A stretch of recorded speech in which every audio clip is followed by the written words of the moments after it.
Okay, we're back. Ooh, been a while. Been quite a while. So yeah, I haven't played in a while. My character is still just out here next to the dead mines. Oh god, I kind of have to remember how to push buttons again. Oh god. But look, I've said my piece about issues I have with the gameplay flow of World of Warcraft in general, right? But I do like it now that I've gotten a little deeper into it, right? Now that I've done, like, you know, I've tried a non-DPS role in a dungeon, I can kind of get into it. I can appreciate it, right? So let's see, right now, yeah, Paladin, Protection, I'm climbing that tree. Oh yeah, I got my, oh yeah, I got some things. I did play the game a little on my own, right? My inventory, oh, I got defense potion. I just gotta check what I have, right? Gotta see what all I got. Oh man, 20 stream streak. This definitely means a thing, I guess.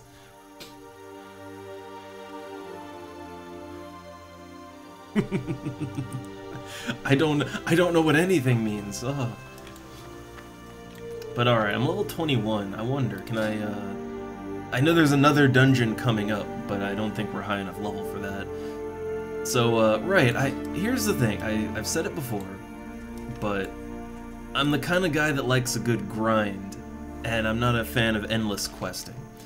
I do have some quests that I should probably get into here.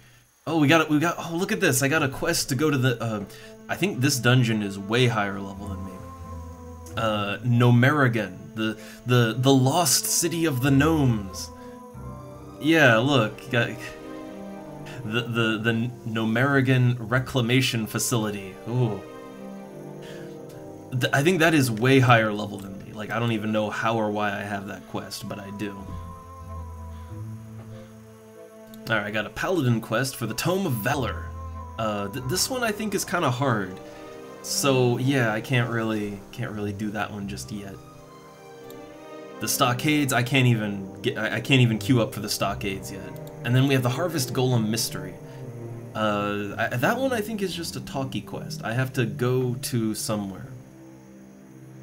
Yeah, I have to go to Duskwood, which that is over here. That's this big zone here that I haven't really explored too much of yet.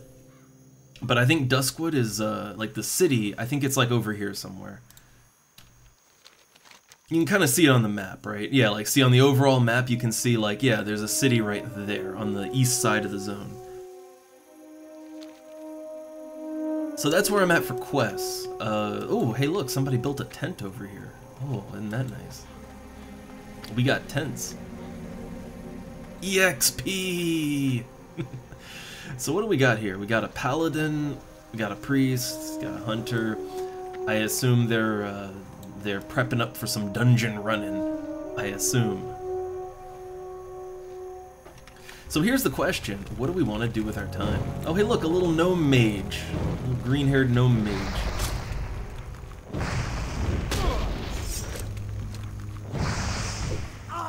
But yeah, I guess, okay, so do I want to try to pound out some quests, or do I want to do a dungeon run? I mean, if I'm gonna do a dungeon run, those things take a while, so it would probably be best to do it to start. But I don't know, I did Dead Mines, like, twice on the stream, right? I like the Dead Mines, it's kind of fun, especially as a tank.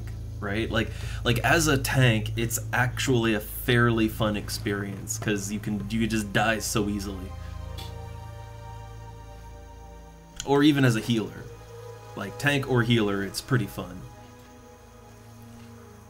Oh, a cat came in squeaking. I might have to I may have to supply more food for that cat in a second. Might want to do that before we get too deep in here, too.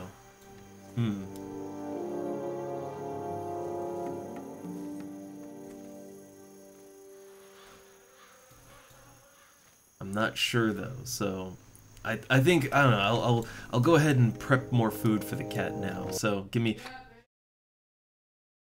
yep, so give me 1 second. It's good before we're too deep in here. So just putting this up real quick, and then we'll decide what we want to do after I get back. So BRB, 1 sec.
Alright, I'm back.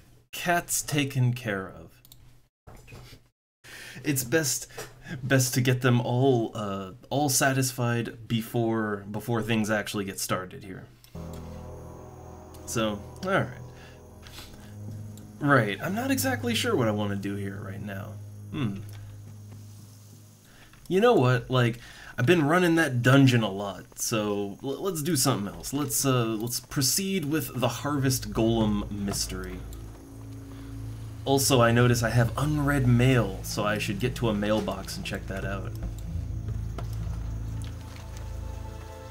Now I'm thinking, what's the best way to get to Duskwood and to get to the city? It's on the east side. I think actually it might be. What might be the fastest way to do this is to use my Hearthstone to go back to Goldshire. Right, and then from Goldshire I can take the little 30-second Griffin ride thing.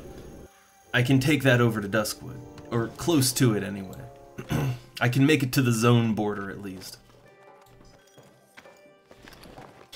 Alright, is there any... Got leather, wool. Just think if there's anything I can dump from my inventory. I don't think so. It's been a while. I kind of forgot that I really like the tavern music in this game. I gotta admit, if I take anything away from World of Warcraft, right? If I take anything out of this game, honestly, I could just listen to this tavern music on its own. Like, I could be playing a totally different game, and if I'm having a chill moment, just put that tavern music on. Honestly, it's pretty chill. Gotta admit, right? It's got a vibe. And the actual tavern, I mean, you gotta admit, despite the chunky graphics, there's a definite cozy vibe to the tavern, right? Nice roaring fireplace that you can totally jump into and burn yourself. Got the bearskin rug, the frothing mugs full of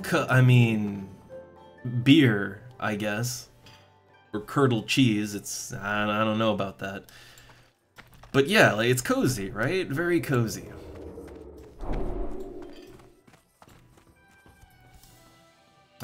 Goldshire. It's kind of quiet here. It's like ever since they did the server split, and now there's like there is a Chinese server, there's a PvP server. Like ever since they split the realm up a bit, it's not nearly as jam-packed, overcrowded as it used to be. It's still quite crowded in places, and depending on the time, but it's not nearly as bad as it used to be. Like, before, there would be, like, 200 people in Goldshire huddled around a tent here, right? It's kind of nice that isn't the case anymore. It's kind of nice. Alright, so, oh, right, before we head out into adventure, gotta check my mailbox. Oh, look, I believe a certain bear has sent me some crawler meat and clam meat and cooking materials, yes. Well, let's see. Can I level up my cooking with that? Let me take a look here. So yeah, there's crawler meat, clam meat, and crawler claws. So I could make 3 crab claws. So if I have a bunch of mild spices, I could craft that into something. I can't do anything with the clam, though. Yeah, the clam is a little too low level. But if I have 10 packs of mild spice, I can do this. Okay, there we go. Recipe. Longjaw Mud Snapper. Sure, why not? I'll buy that. Bless you.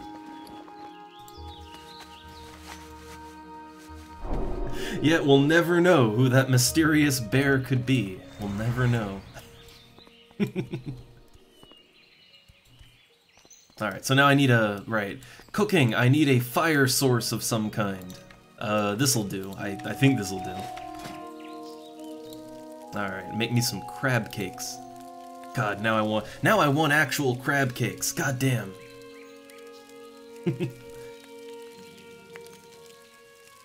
Alright, yeah, look, getting some of those cooking increases. Increasing your trade skills is a lot easier in this game than it is in Final Fantasy XI. I'll say that right now. It's like here you just slap things together and boom, you level up, right? Like, oh, it's great. Okay, so I don't think I want to use any of that personally. The crab cake. Okay, so I want to hold on to the crab cakes. Crab cakes are good. But I don't think I really want the rest of it. Okay, get rid of that. Okay, right, I want something to regenerate my MP. Ice cold milk will do. There we go. Yeah, just get some ice cold milk. I'm good, I think.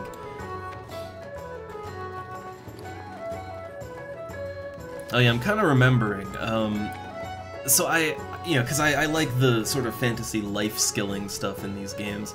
So of course I gotta level up fishing, cooking, first aid, all that good stuff, right? But I am remembering now. This is kind of an issue I had with the mage that I leveled up, right? I did level a mage up to like around the same level as this character, as the first one I tried. And I remember I didn't really get much out of cooking because, well, okay, yeah, you do get like some stats, you get some stamina and spirit from properly cooked food. But I mean, the main reason you use the food and drinks is because you want to regenerate your health and mana, right? Like that's the main reason you use them. And I remember it felt kind of... It felt like, what's the point, right?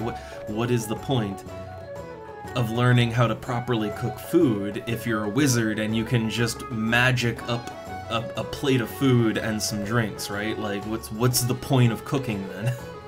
It felt like it cheapened the trade skill, right? But as a paladin, I can't just do that shit, right? As a paladin, I need health, I need mana, and I can't just magic up my own food. So, I feel like I get more out of learning how to cook things. I get a little more out of it. Alright, so, we want to go to Duskwood, because that's where a quest is. Yeah, the Harvest Golem mystery. I have to talk with the Night Watch about the location of FW. So, I kind of forget why I'm doing this, but I have to do it. So yeah, the never-ending quests continue. But maybe we'll find some things to grind along the way. We'll see. Okay, so I want to go to Duskwood. That is to the southeast. So I want to point myself to the southeast and just kind of start shooting off in that direction as soon as I can. Because you only get 30 seconds of Griffin time. Alright, here we go.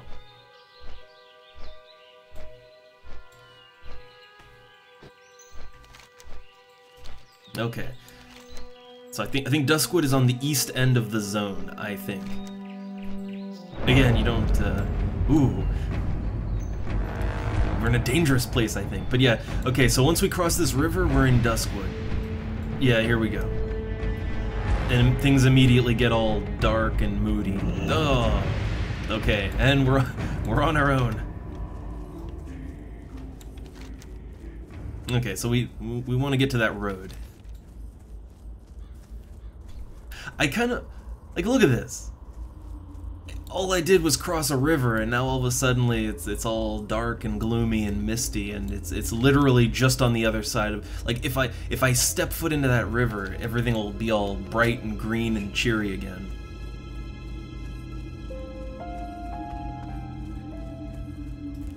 So here's the thing, right? Like, this sort of atmospheric, dynamic, like, environmental lighting and sound and all that. It's not like this didn't happen in other MMOs and games of the time. Like, let's take EverQuest, right? Like, in EverQuest, you zone into a forest that's haunted and, oh, everything, you know, the environmental lighting and everything matches that, right? You zone into the desert and, yeah, things are really bright, right? Like, EverQuest did that back in the day. I think the difference is that in EverQuest, the world was divided up into zones, and there was a loading screen between zoning. Oh, hold up. Okay, we gotta fight. I gotta remember how to fight. Uh-oh. Alright, so I know Paladins, all about them buffs, right? All about them buffs.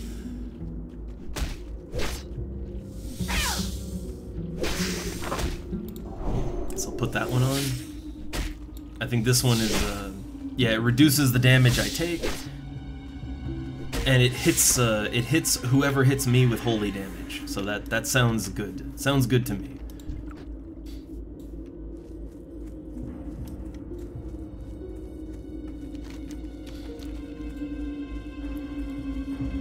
But yeah, so okay, the idea of like dynamic environmental atmospheric stuff, that's cool, I like it. It's just, I think it works better when the world is divided up into zones, right? Like, it's much easier to accept that you go from happy, cheery forest to, like, boo, spooky, haunted woods. It's much easier to accept that when there's a loading screen between those areas, right? Because that loading screen it creates a bit of a partition in your brain, right? Like, okay, I'm entering a new world now, a new level.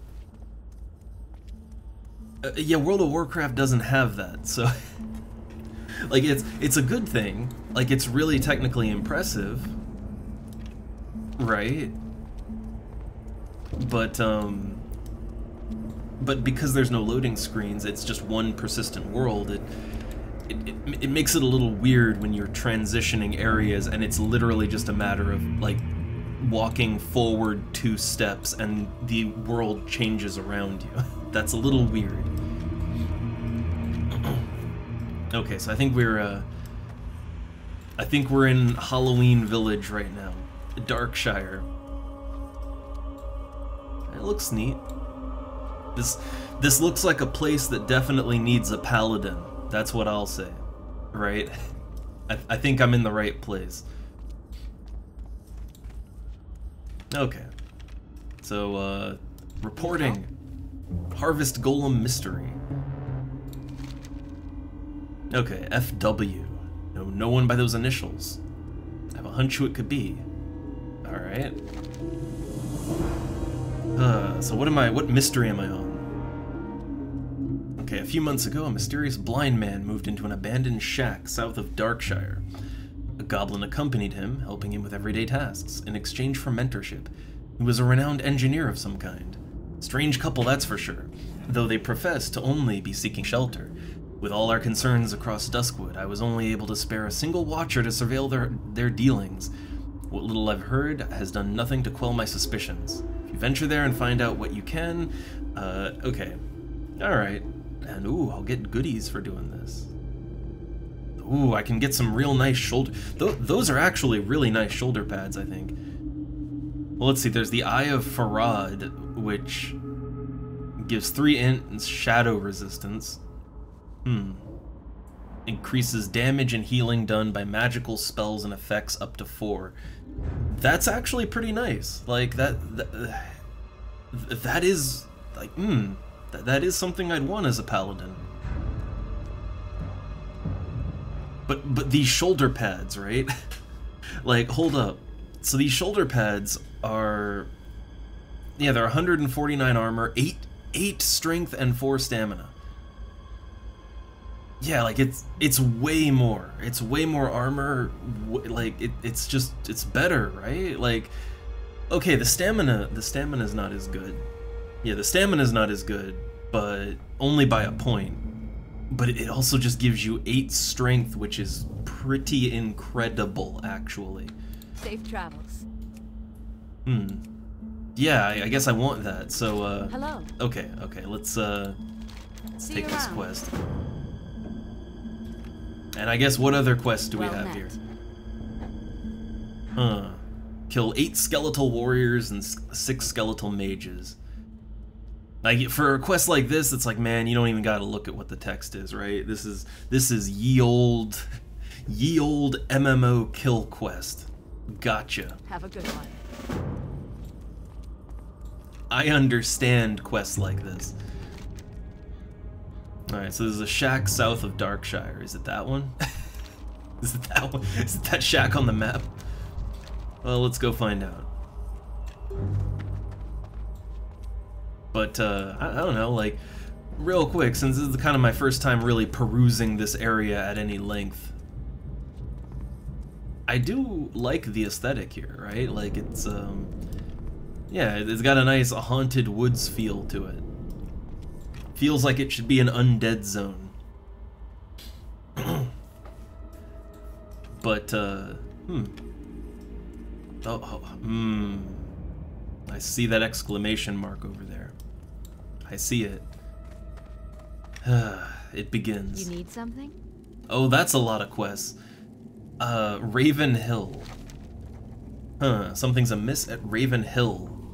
Find out what is haunting Raven Hill. Okay, something's haunting the buildings there. Be careful. Where is Raven Hill? Is that a place we already have note of, or I had no idea. Well met. The Hermit.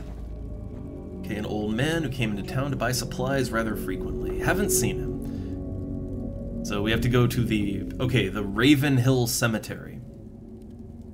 No one's really telling me where Raven Hill is, though. Need help? So let's see. Deliver supplies to Sven. Okay, they keep a camp at the northwestern edge of Duskwood. I mean, I guess I can do that too, why not, right? I guess. Sure, why not? anybody else got quests for me. I mean, look, I am a paladin, right? I'm a paladin, and this place is clearly in dire need of some cleansing, I think.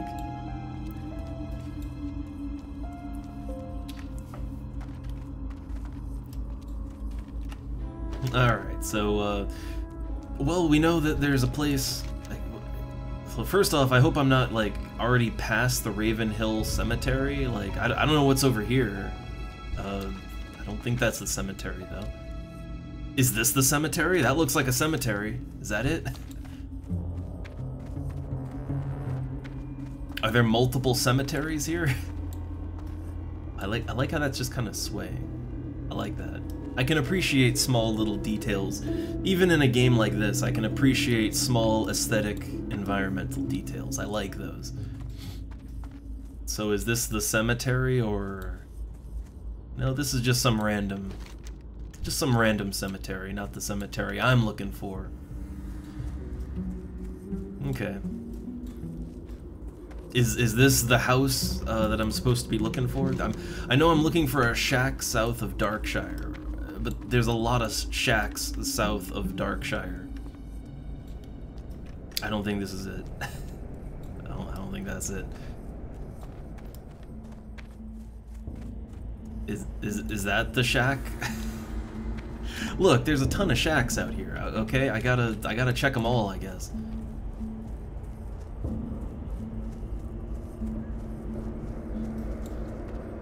Huh. Hardcore player grave. Oh hey, is this FW? Greetings.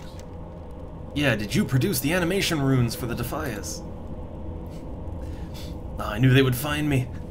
All good things come to an end. Before we fight for our lives, tell me who sent you. Oh, someone else is already doing it. Well, I'll help him, I guess.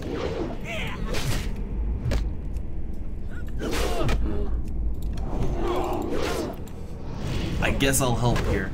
But then I think I have to... I probably have to kill him myself, too, right?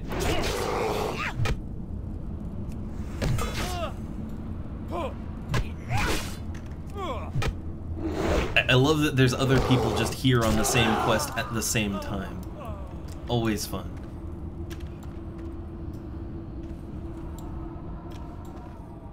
So yeah, I think I have to... Pretty sure I have to do that again. Yeah, I gotta do it again. Alright, well let me just chill out here and wait for FW to pop back to life so I can kill him again.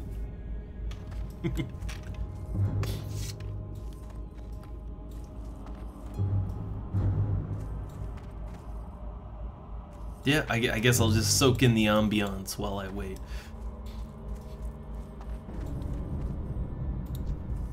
Could assault this chicken, but I don't know. I don't think I'd get anything out of it.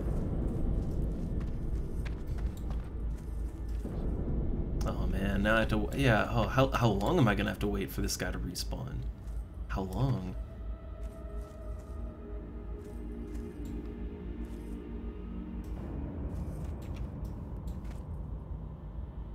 Quite a while, maybe. Uh-oh.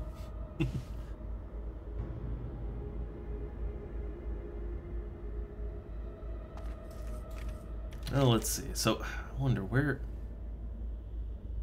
So, let's see. I know for a fact I have to go to a camp on the northwest end of this forest, right? I guess I'll have to go, like, over here somewhere. But...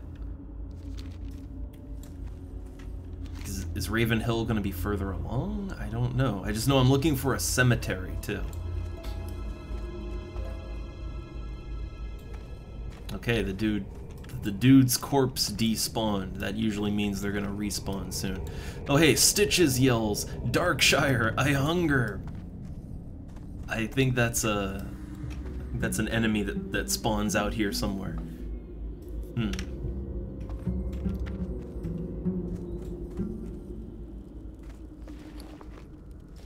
Hey, Oh, hey. how you doing? Time is money, friend. Be good. Oh, I didn't have to fight him last time. I had to fight I fought FW with that other guy, but I didn't have to fight a goblin too. Well, then where's FW, right? Like where's he at? Huh. Huh. Also, I'm just kind of I'm just checking and taking a look to see if there's anything else I can, like, I don't know, maybe put retribution aura on, like that'll help me to deal damage. Light be with you. All right, let's do it. Let's fight. It's fight time.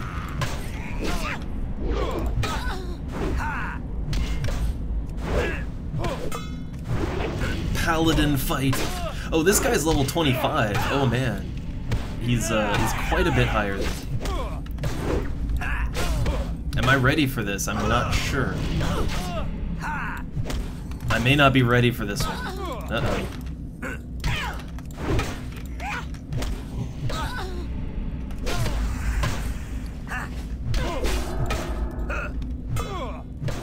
I can purify holy light. Where's my lay on hands?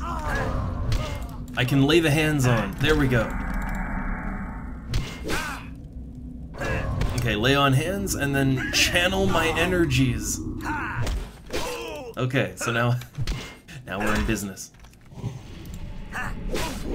Man, I'm only level 21. So I guess this means Paladin is very good, right? I assume since I could take on 2 enemies that are like 4 and 5 levels higher that I guess Paladin's just overpowered then. Maybe? I don't know. But I got a letter from Baltimore. Dear Farad, we made a mistake. You need to stop distributing the golems. Our plans will not work. I know you're still angry at me for what I did to you. It was an accident, I swear. But you have to listen, please. I cannot stop the golems from killing people. The spell does not work. Oh, yeah? Oh, okay. Alright, I'll deal with that. Okay, so got lizard things happening. Gotta tend to the lizard real quick. And oh, hey there, PC Gambler. Sorry.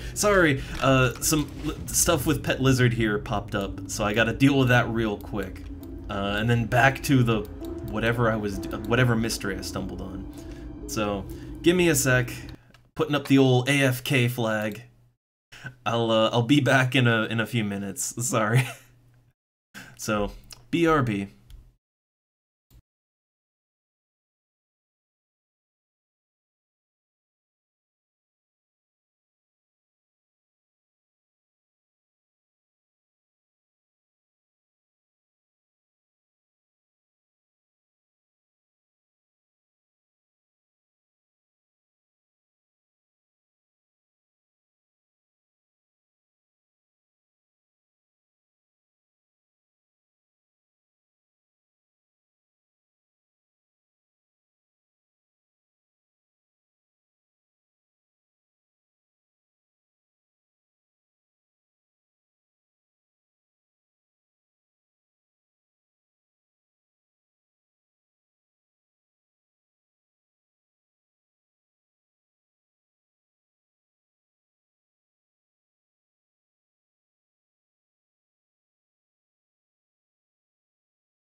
Alright, I'm back. Lizard stuff. Ugh. Okay. So yeah, the lizard made quite the mess upstairs. So papers had to be replaced. Things had to be disinfected. Fun. Okay. Well, that is, man, interruptions. Those are the name of the day here. So, okay, I took care of that. Took down a 25 and 24. I don't know, I feel good about myself. They were orange to me. I don't know how easy it is to do that in this game, but I done it. Okay, so I completed this. Gotta report back to oh god, that's back in Westfall. That's, yeah, that's all the way back. Back over here, I have to go back to, oh man. Great. Wait, back in Darkshire, there's a griffin there, I think. Also, I got this, it's okay, yeah, we were kind of in the middle of this when the lizard stuff happened, but let's see. Okay, let's see. I wait you in our old workshop in Moonbrook. Huh. Ah. So I have 2 quests now to confront Baltimore. Well, I mean, that's good. Like, 2 quests that go back to the same place. I'll take it. But yeah, I assume that there's a, like a griffin. Like every somewhat major town that I've been in so far. Yeah, there we go. It's yeah, every town has a griffin, or it has some way to fast travel there.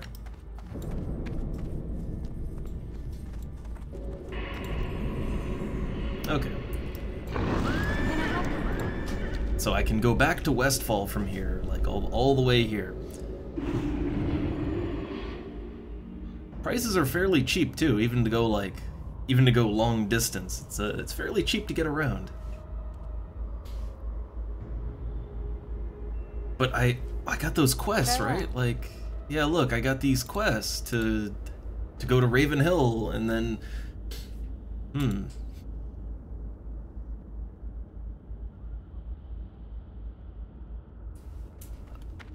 I mean, do I want to do those? I don't know. Then they're orange, right? These are orange to me quests, so they might be a little tricky, right?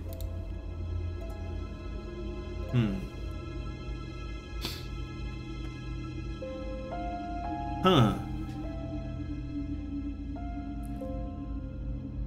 Yeah, it's just I have these quests that take me here, and so I'm like, well, I guess I'm supposed to do them. But then again, I have a quest for the stockades, which I can't even queue up for that, right?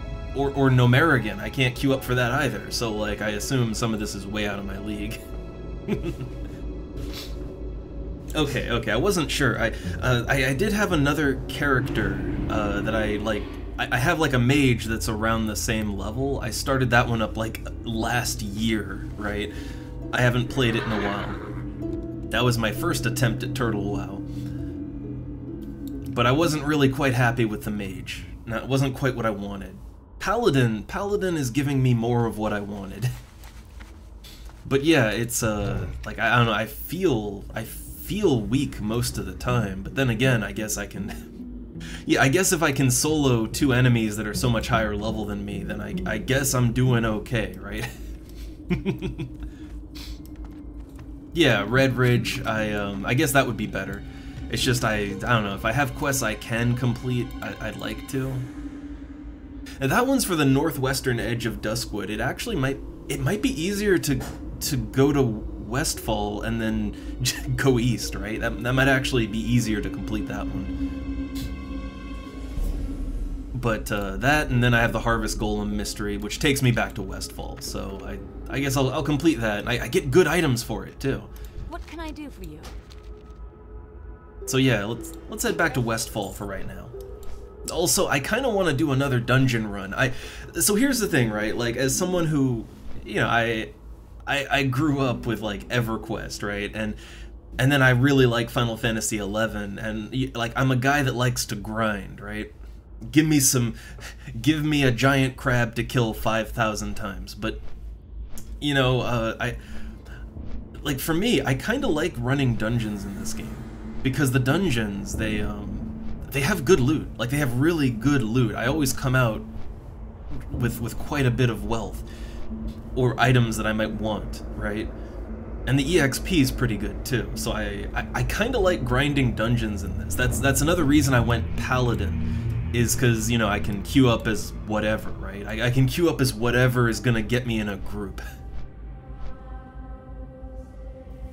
But at the same time, as much as I love the grind, I do really want to see more of the world, right? I want to experience this game's rich lore, backstory, all that. Get the full experience, right? Since I am fresh to World of Warcraft in general, I wanted to, you know, make the most of my time. But I love grinding, so that's a bit of a conflict there. I mean, I did make my character turtle mode, right? See, I kind of anticipated this, so I chose turtle mode, so I level up slower. So that way I guess I can experience more in each level range, right? Power move right there. But yeah, I have such a conflict when it comes to desire to see more of the game and experience it. Right, both the stuff that's just normal WoW and the new stuff on TurtleWoW. Like, I want to experience all of it, but at the same time, I just want to grind, right? And that's that's hard to balance. All right, so Mortimer, he's over here. Nothing should really get in my way, I don't think. So this should be nice, easy quest credit right here. And the quest rewards looked pretty damn good. I'm kind of torn between which one I want, because they're all really nice. I think I'm going to go for the shoulder pads, though. Better defense, a little less stamina, but I mean 8 strength, right? Like 8 goddamn strength. That's, I mean, strength is used for both defense and offense. Like it's your block amount, right? So yeah, I'd get a lot out of that no matter what. Oh. Elemental. Which the elementals in this game, a little different than Final Fantasy 11 elementals. Like they'll fuck you up no matter what. They don't care if you cast a spell or not.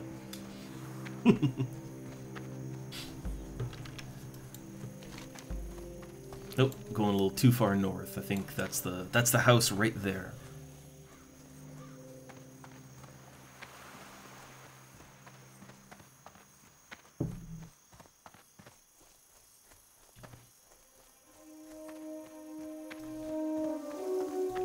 Alright, so complete this one. I guess this will complete both, right? It'll complete Letter from Mortimer and the Harvest Golem mystery. So yeah, I can... Like, so this is a ring, right? 3 intellect. The Shadow Resist is kind of whatever, but I mean... Yeah, it increases damage and healing done by spells and effects by up to 4. Like, that sounds like it would be really nice for me as a healer, right? Like, when I choose to heal. And I do heal every now and then, but then, oh, those shoulder pads, man. Them some good pads. And I mean, this is nice, but it's leather, so...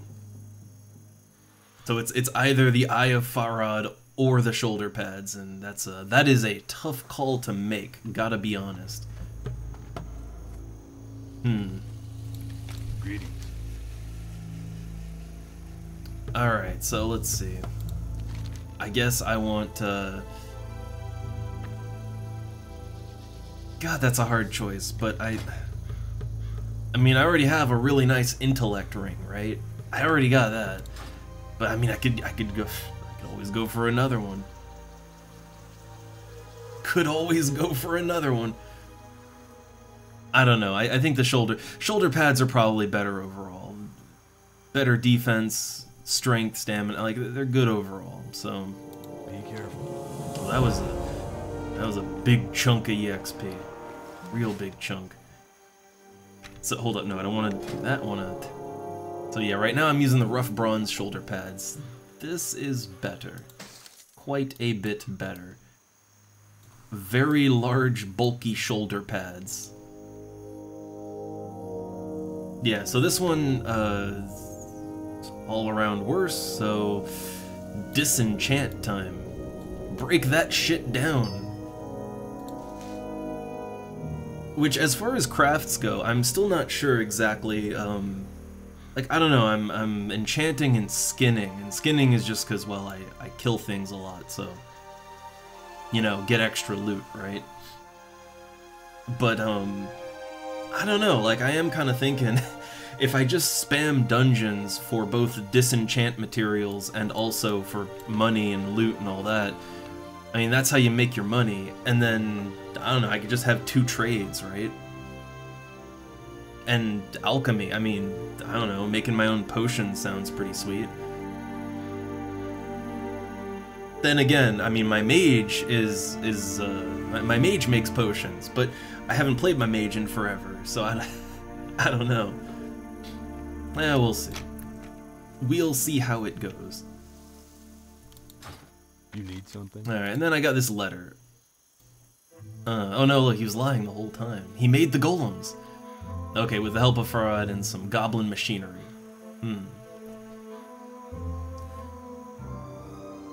Oh, they just want to escape this shithole. You could tell that new writing. It's edgy. Alright.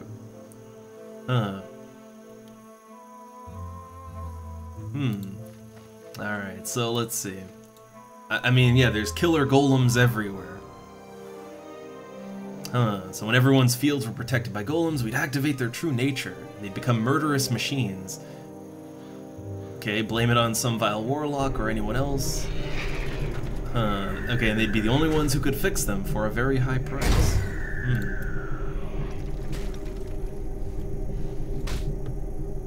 Someone else is, look, someone else is doing stuff with the guy, so I can't proceed my quest. Can I continue now?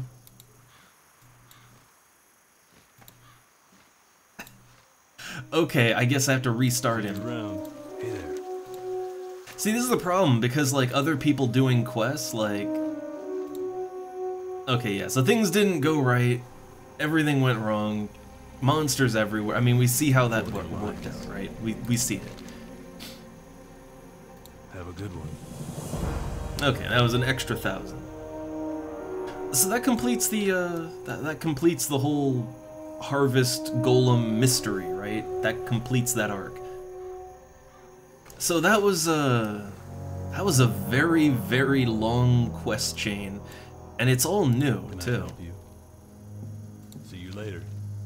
Yeah, like that, that's all like TurtleWoW stuff, and I mean, hey, good rewards, right? Real damn good rewards, but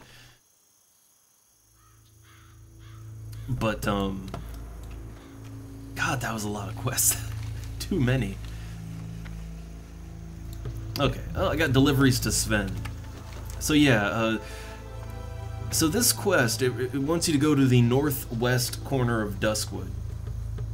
So, I mean, it'd be quicker and easier just to go, like, this way, right? Like, wouldn't it be quicker just to cut east here and, like, I guess the camp is somewhere around here. I feel like that's probably a lot safer than trying to go from Darkshire to here. Like, probably way safer.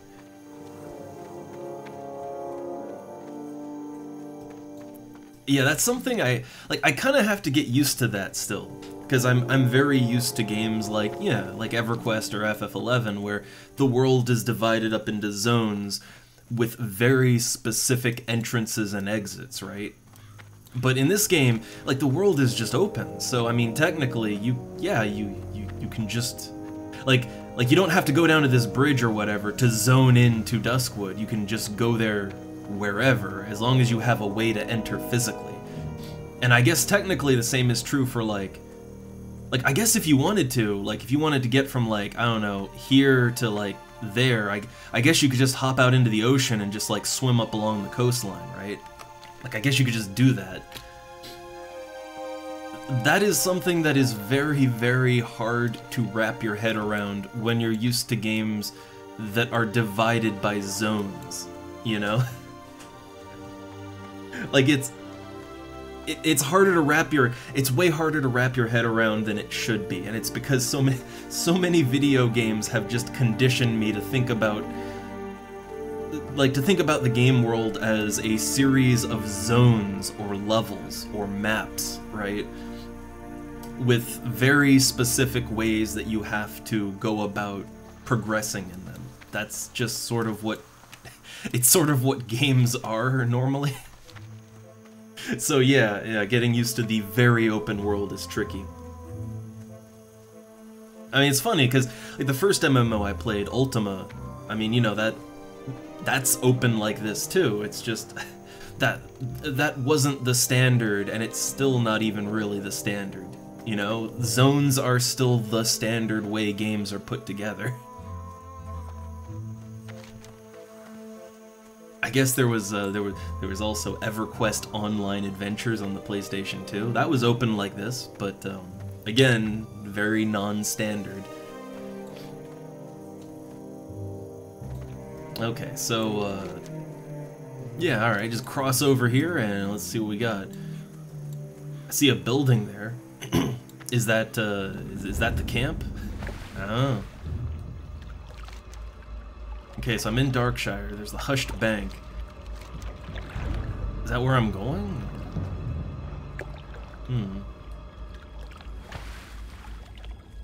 Yeah, it just says he's on the northwestern edge. Yeah, here it is. Here it is.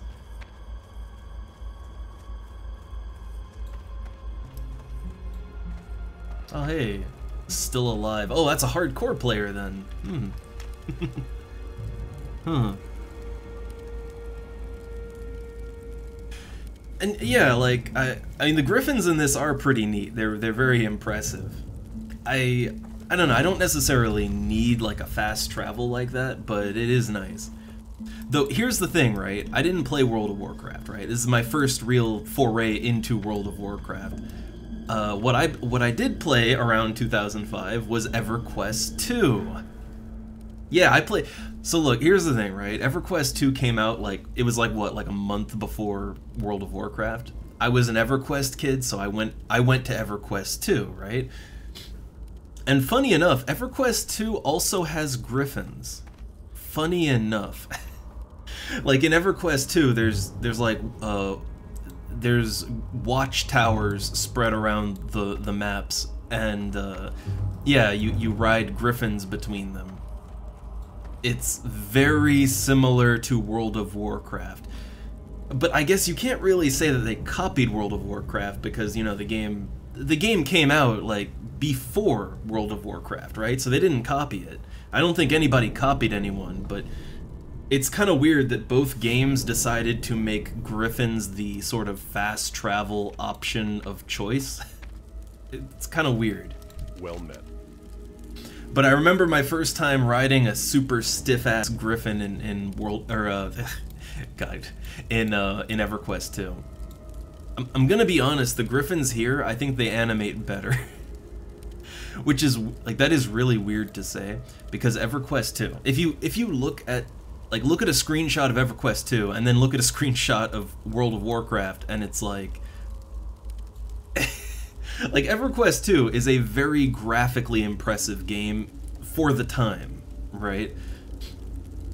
Like, hell, it still looks fine, but, the animations were not as good, honestly.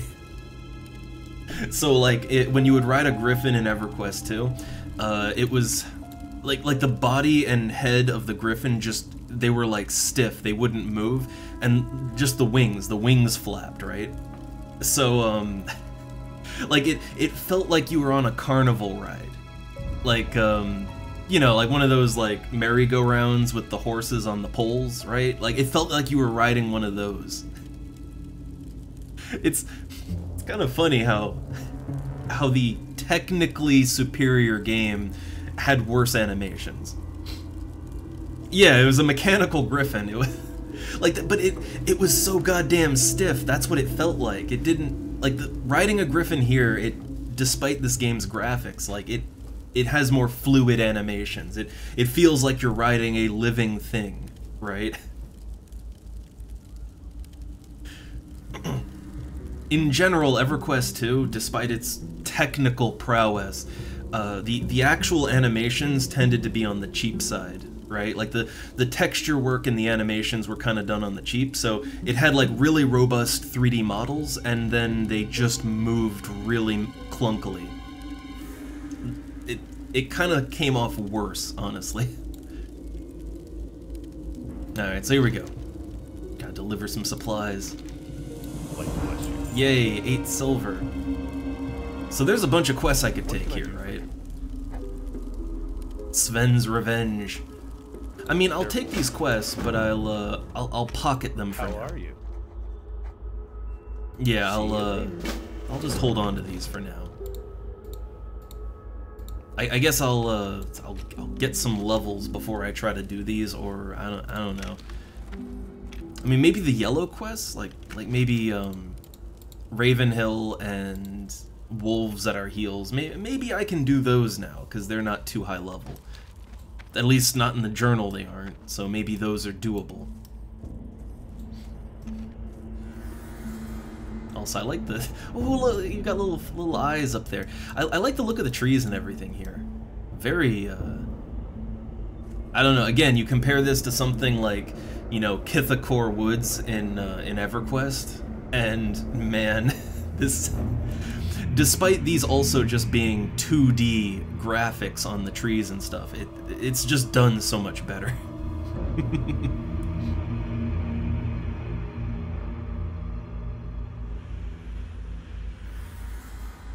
Oh, Gambler, what happened there? Aware of what? Oh no.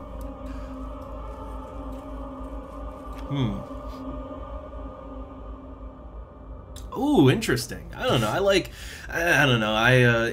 If I'm gonna read quest text, I like to read it myself. I like to put my spin on it.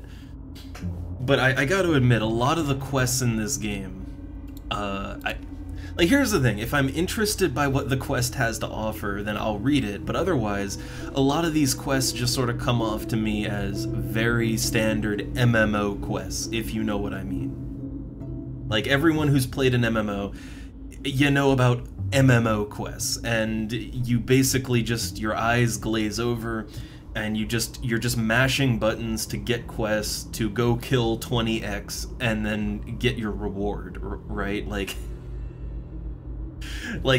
that's a standard MMO quest, right? And that's what most of the quests in this game feel like. Every now and then there's some quests that interest me, and they might illuminate something, but, and you know, those I'll really read, but a lot, oh man, there's so much filler. So much filler. I guess this is one thing I kind of... I mean, I've said it before, right? I've said my piece on this before, that I'm more a fan of, I guess, the, like, the Final Fantasy XI style of questing, where there's actually not, like, that many quests, but the quests that are there, they're important, and they're meaningful, they have a story, like, there's... It's not just go here, kill X, get reward, right? It's more involved than that. But there aren't as many, you know, there aren't nearly as many quests. Like there aren't thousands of quests in FF11. There's maybe hundreds, right? But they're all kind of, like, they're all meaningful, they illuminate some story, they have, like, real cutscenes behind them, you know, they're a whole thing, right? And I guess that's what I prefer if I'm gonna be questing in a game. But just telling me to go kill 20x, that's just, that's like a fetch quest, basically. Oh, Rabid Direwolf. I need to kill those, right? Yeah, here we go. So I need to kill them. 0 out of 12. 0 out of 8. starving direwolf and rabid direwolf. Also, let me just make sure real quick, just tabbing out, and yeah, the chat box over here. Let me see if I can just can I just tune that down a little bit? I'm wondering, because right now it's sort of gonna be where all of the, you know, it's gonna be where all the quest text is. Okay, that I think that'll look a little bit better, a little bit. I can't have too much quest text here or it'll start jumbling up, but for now it's okay.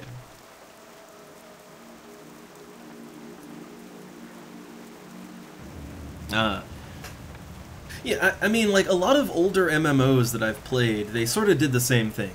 City of Heroes, which I, you know, God bless it, I love that City of Heroes, but it was kind of the same way. Like, like, for many years, it was just quests like this, right?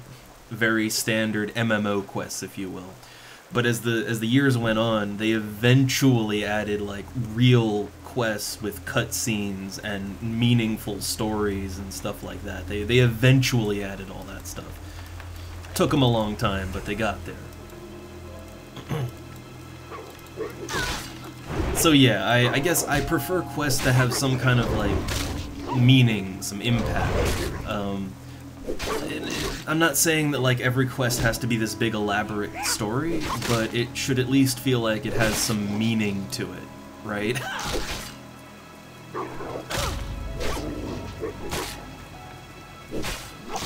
And I guess that's the thing, is that I kind of, yeah, I prefer if there are less quests, but they're more meaningful, rather than just having, like, thousands of completely meaningless bullshit quests that don't expand on the story or the lore or anything. It's just busy work, right?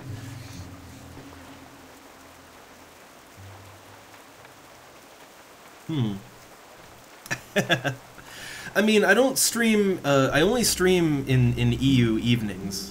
Like, in EU evenings, because that's evening for me as well. I have, like, you know, I gotta cook dinner and all that. Like, I got stuff in the evening to do. But I do have some time after to just play games, right? Like, I will just play sometimes in the evenings. But, I only really stream in the evening on the weekends. Like, on the weekends, I'll totally, you know, stream stuff in the evening. But weekdays, a little earlier. It's just more convenient right now.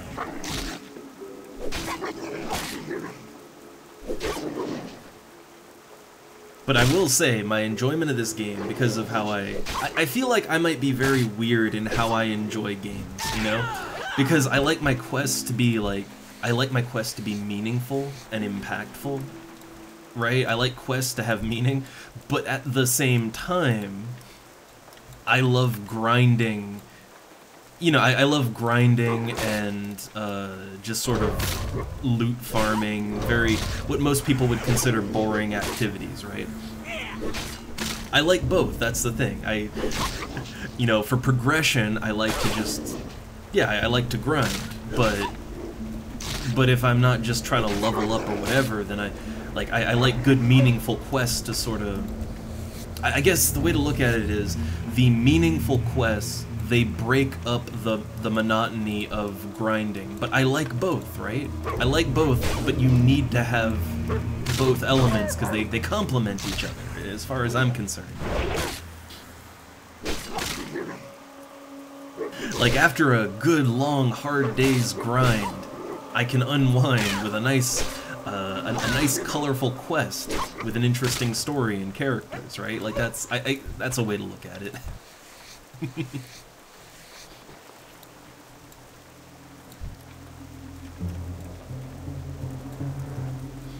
Alright, so I seem to have found the rabid and starving wolves. They're just, I guess they're along the coastline here. So yeah, this is a quest I can do, right? This is a nice simple quest I can pound out. But yeah, my overall enjoyment of this game, it's gotten a lot better being a paladin so that I can queue up into a group as a healer, tank, whatever. And so far, I've done all of them, right? I've healed, I've tanked, I've DPS'd. It works for now. And I'm trying to build my character so they can just do whatever as they're leveling up. I figure at the end I'll probably have to make a choice, but in the meantime, you know, I can just do whatever as I'm leveling up, and I like that. I like the dungeon play in this a lot. I'm having a lot of fun running the dead mines as a paladin. Whether I'm tanking or healing, it's a ton of fun.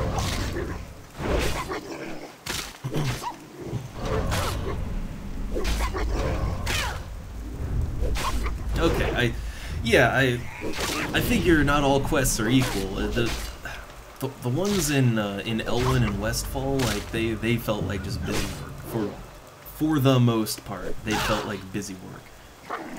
But we might get better ones here in Duskwood. We'll see. I'm still gonna try to do the quests, right? But I also like doing the dungeons and stuff, so I'm gonna do a lot of those to level up too. Cause like I said, I like grinding, so yeah, I will be doing a lot of dead mines and such. Lots of rabid wolves. Oh hey, Forlorn Row. Ah, so this would be the Ravenhill Cemetery. Okay. I found it.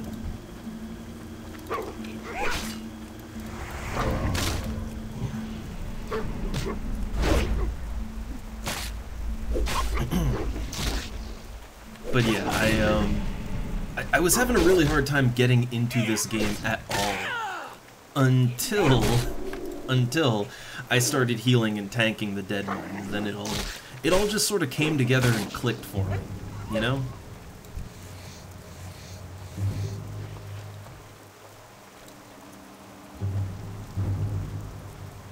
Alright, where's lots of rabid wolves, but I'm not seeing any starving wolves. Where's the starving wolves? Okay, there's one.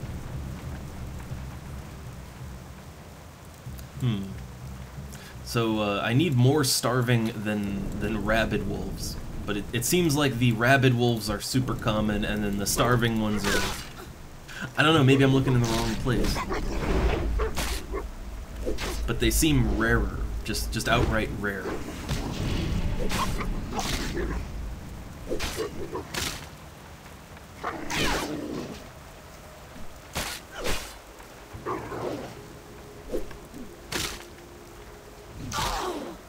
Also, Paladin still it feels so different than the Mage that I started up at first. Like, with Mage, I was just non-stop casting spells, but yeah, with Paladin, it's like I just sort of sit back and buff myself a lot. And I manage some buffs. Occasionally, I mean, I do have a couple active spells I can use, but for the most part, I'm just sort of sitting here and I'm just kind of watching my character auto-attack and kill things, which is, again, I got no problem with that. I like Final Fantasy XI, and if you play a melee, that's basically just what it is sitting back and watching your character do stuff, but it's kind of funny how very different the playstyles are here, right? Between a very active and then a very passive playstyle. In FF11, I think it's a little more... I don't know, there's a little more balance between, like, for everyone, right? Everyone is a little more middle of the road.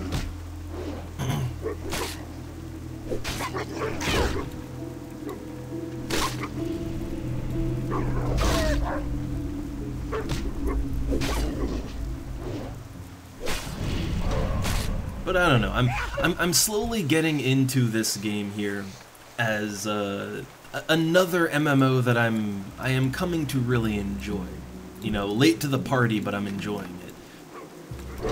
I'm not quite ready to put this in the pantheon of my favorite classic MMOs of all time, right? Like, I'm not ready to put it up there with FF11 and City of Heroes just yet, but it's getting there. It's getting there.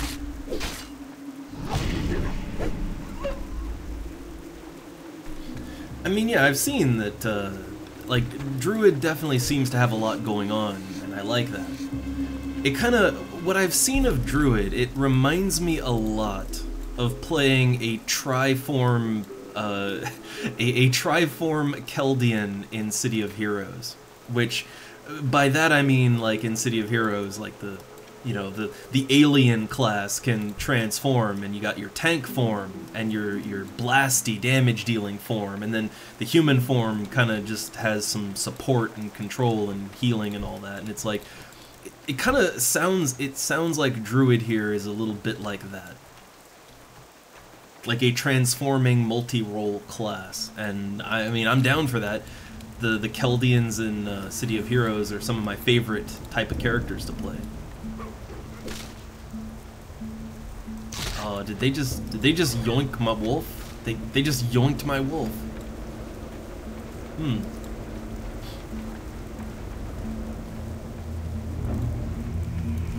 And they're not even looting. They're not even looting. Goodness. What's wrong with them?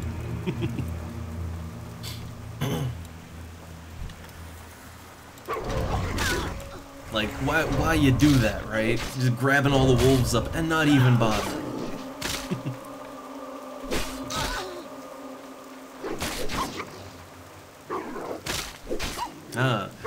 Yeah, again, like, Druid does sound fun. The only thing is I really do have such a hang-up when it comes to the look of my character, and I like the High Elf here, right? The High Elf is honestly, like, one of the few character models I don't just sort of cringe away from. Like, my first character I tried, very first one, was like a dwarf, right? A dwarf rogue, but I didn't get too far with it. And a lot of it was just I didn't like the character model and all that, right? But High Elves, I don't know, I like the way they look and animate. They animate real nice. So I kind of, like, if I play anything, it kind of has to be a High Elf is my problem. Until I, like, maybe at some point I can get away from that and I can immerse myself in the look of the game. But I'm not quite there yet. So I have to play something that doesn't make me recoil when I look at it. And I know that's a me problem. But I do care about the aesthetics of my character. But that said, like, I guess I could try to remake my rogue that I only got it up to, like, maybe level 10. I could remake that as a High Elf, I guess. That would get around it. I'd get around that.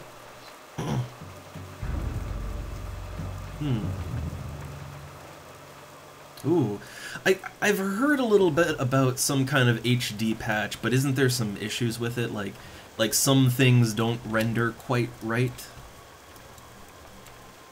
I don't know, and I'm also not sure exactly what patch to get, but I don't know. If they could look better, if things could look better, that might help me. But I wouldn't want them to look buggy, that's the thing. Better, but not buggy.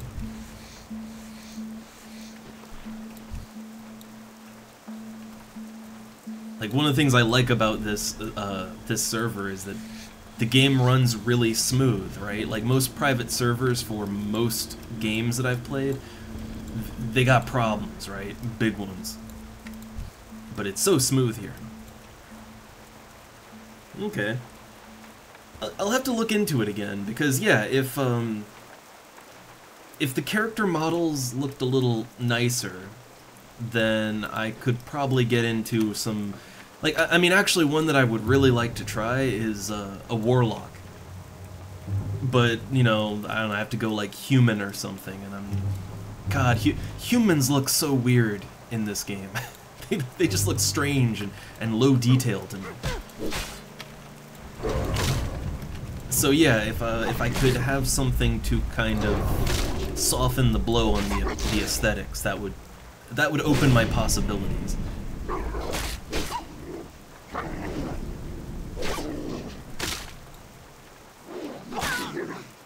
I mean, I guess here's the thing, I don't hate the overall look of the game or anything. It's not exactly to my taste. It's a type of stylization that isn't quite for me, but I don't hate it. It's just, for any character that I'm going to be staring at for a very long time, I like them to, you know, have a look to them that I like, and yeah, it's hard to get into most of the character models in the game.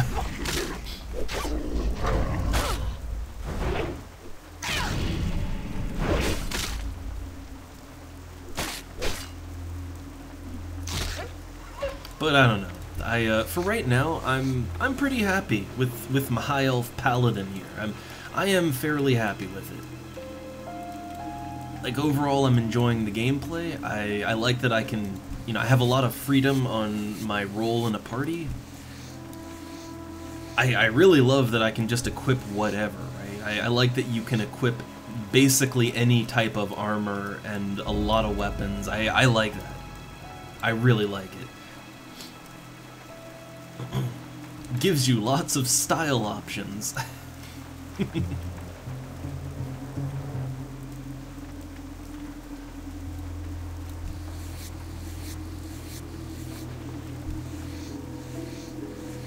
But I usually play some kind of, you know, wizard, right? In most MMOs that I play that are fantasy, I tend to play a wizard of some type.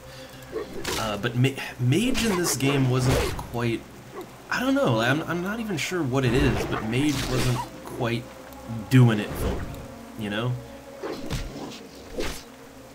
Like, something about the gameplay, and I got it up over level 20, but I don't know, something about the gameplay wasn't quite clicking with me, like, not in the same way that being a wizard in EverQuest, or a black mage in Final Fantasy XI, it wasn't clicking with me like in those other games, and I'm not sure why.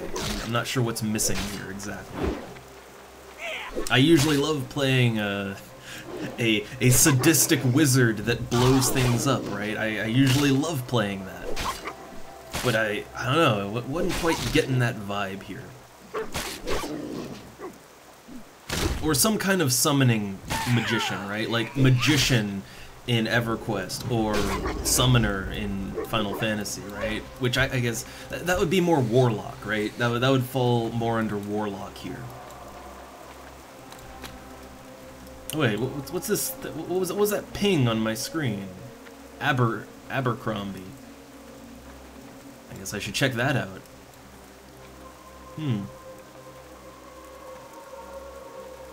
Ah. Yeah, I'll take a look into the HD patch, because see, here's the thing, right? Like, a part of me wants to play things as sort of vanilla as possible, right? And the reason is because this is kind of my first foray into this game, right? And I want to get the proper experience as much as it's intended to be played here. Ooh, well, stitches. I assume I don't want to fuck with that. But there's a quest thing right there. But I don't want to go there, do I? I don't want to get too close to that, I don't think. That looks like a bad time. So, I guess I'll just let it pass on by, and then I'll go in for my quest.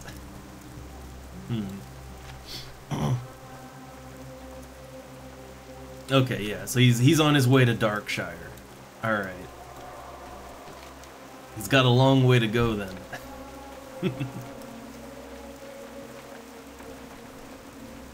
Ah, the hermit. Let's see, the caravans. Nothing wrong. It's hard for me to go into town now. The roads are dangerous. Yes, they are. See you around. You need something? Okay, supplies from Darkshire. Okay, you need supplies. Go to Darkshire, bring back some ghost hair thread. Have a good one. So this is just some back and forth quest. Like, this is literally fetch questing right here. Cool. Alright, well, I still need starving wolves. And I need to find out what is haunting Raven Hill, but I feel like that's gonna be a harder one to do. Like actually going into the cemetery, that's gonna be tricky, I think. Maybe put that one off for later.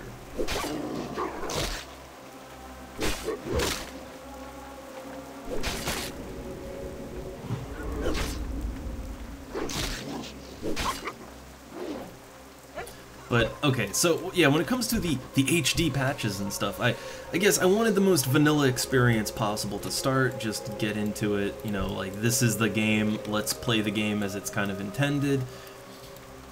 But, okay, I am finding I like the game, I'm having fun with it, but there's certain things that make it hard for me to get more into it. So, I guess at that point, once I do feel like I've played around enough to, you know, I get it, I get how the game is supposed to be, then I guess now I can branch out.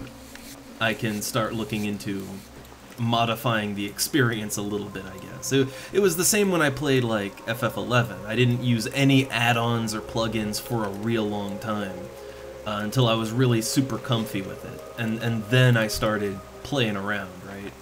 To make my experience a little bit smoother. And I think that's the best way to go about these kinds of games, you know?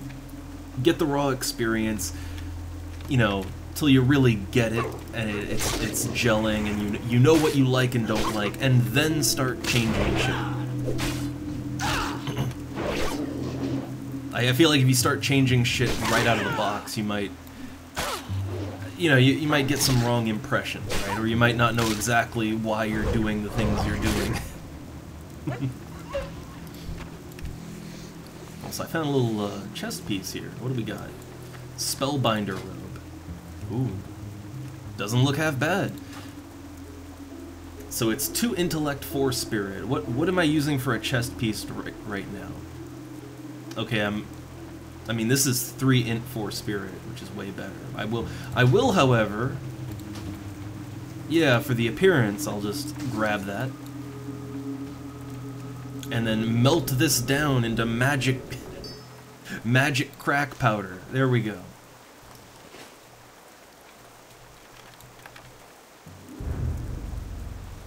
Alright, I need 2 more wolves. Starving. Wolves of the starving variety.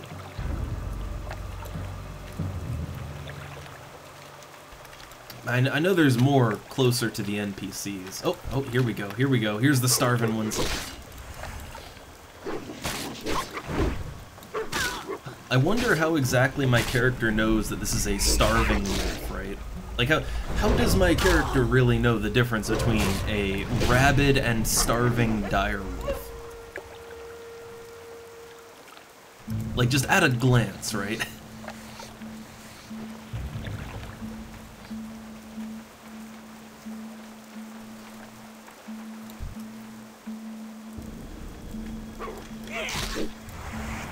Alright, so this would be the last one I need to kill. And I think any other quests, probably I should wait on that. Yeah, like, I don't know about that one.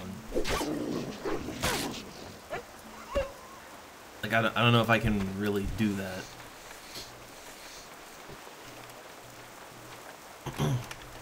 Okay, so let's go back to the camp.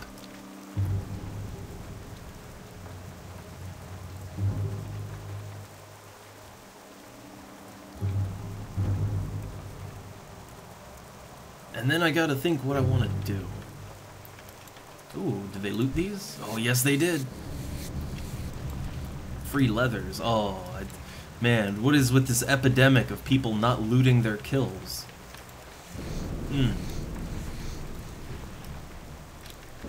Yeah, look at all this light leather right here. It's probably worth absolutely nothing, but still.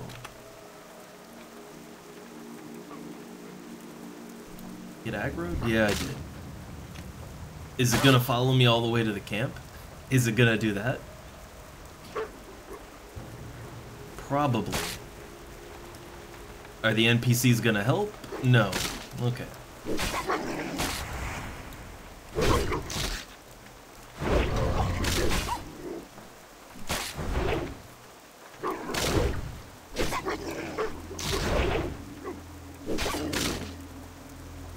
Alright.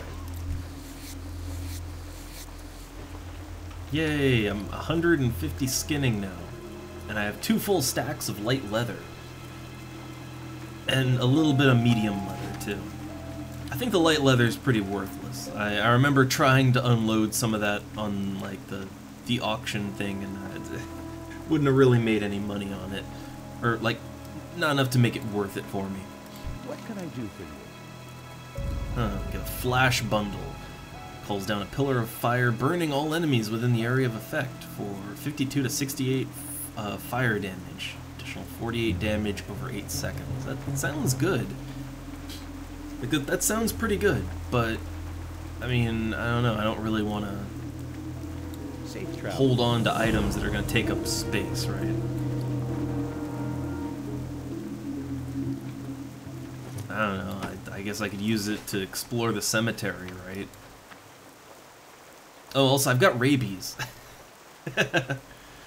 So, reduces health regen, strength, and agility. I can cure that, right? Yeah, there we go. I got purified.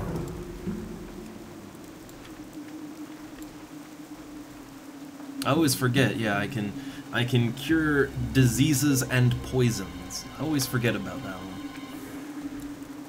Oh, look, yeah.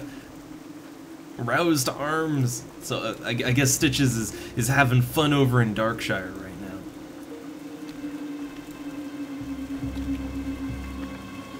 Okay, pop my shield, a little shield buff on. I still find the paladin buffs to be a little hard to manage. You know, like a little bit tricky for me to manage.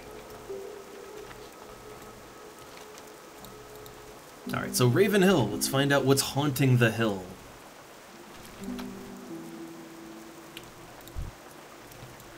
Are they diseased or something? Yeah, there we go, look at that. Cure 'em. I did my my good deed for the day. Yeah, let me take a look. Oh boy, yeah. Skeletal Raiders, level 28. Ooh. I assume they're a little lower level towards the south end, right? Yeah, these are level 25, okay. Like, this quest is yellow, so I would assume... Oh, wait, hold up, let me look at the actual quest text. Also, apparently I need to train my skinning up because I've hit my cap. I just saw that, but, so I have to find out what's haunting it. So it's something is haunting the buildings there. Now, when they say the buildings, do they mean like these? Like on the map I can see these, like, 3 buildings here, right? Is that what they mean? If that's what they mean, then I would have to approach from the north side, not the south side. If that's what they mean, that is.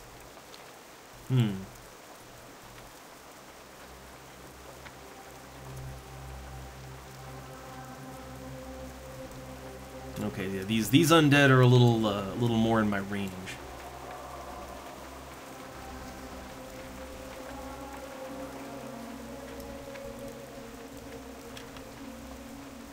All right, I am in the cemetery.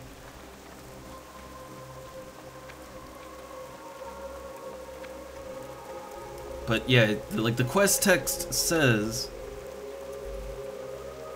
Like, it says the buildings, right? So, I assume I gotta go in a building. Which I think those are all on those are all on the northern side of things. Ooh, what's that? That is an elite undead enemy. I assume I don't want any part of that. He's got a glowing sword and everything. I assume no.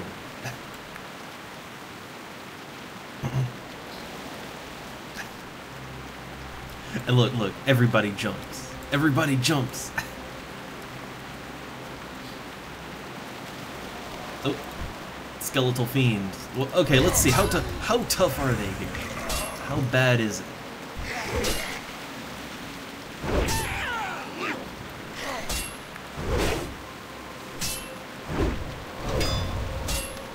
I mean, look, I did take down a 25 and a 24 both at the same time, right? So, like, I feel like I'm on top of the world. Yeah, I don't know, it's not so bad. I can kill them nice and good.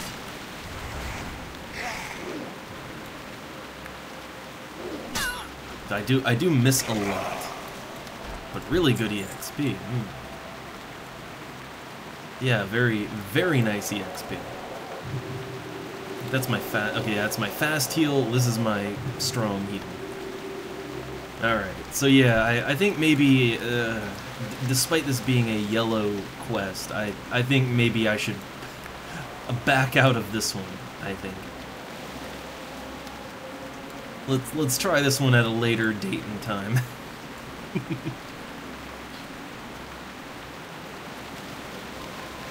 Okay, nothing's aggroed to me. So yeah, clearly, this is maybe all a little over my head. Well, if I just go west, I'll be back in Westfall, so... Yeah, let's just cross the river and get back there.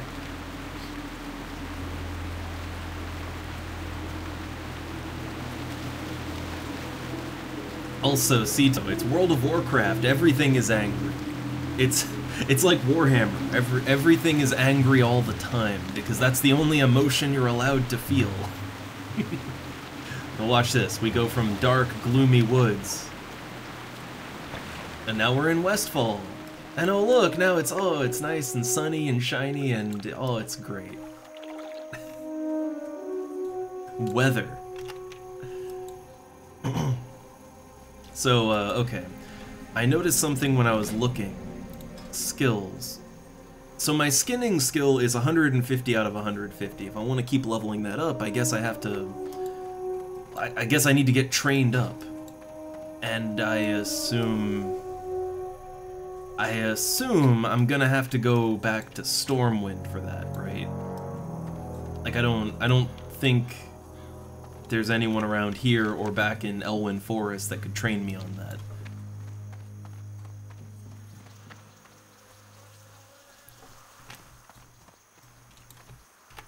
So let's just sell some of those skins that I got. And I don't think that the light leather is worth anything. I remember trying to sell it before, and if it would make any money, it would make such a small amount that it wasn't really worth the time and energy to put it up.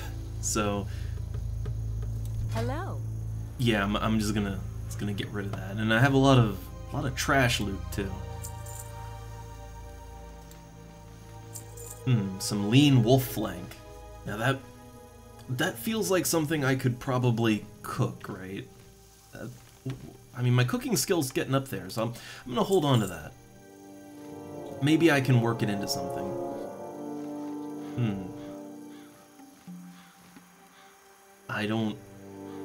I'm not sure what's worth anything or not. Now the wool cloth, I think I can use that for bandages. So I want to hold on to my wool cloth.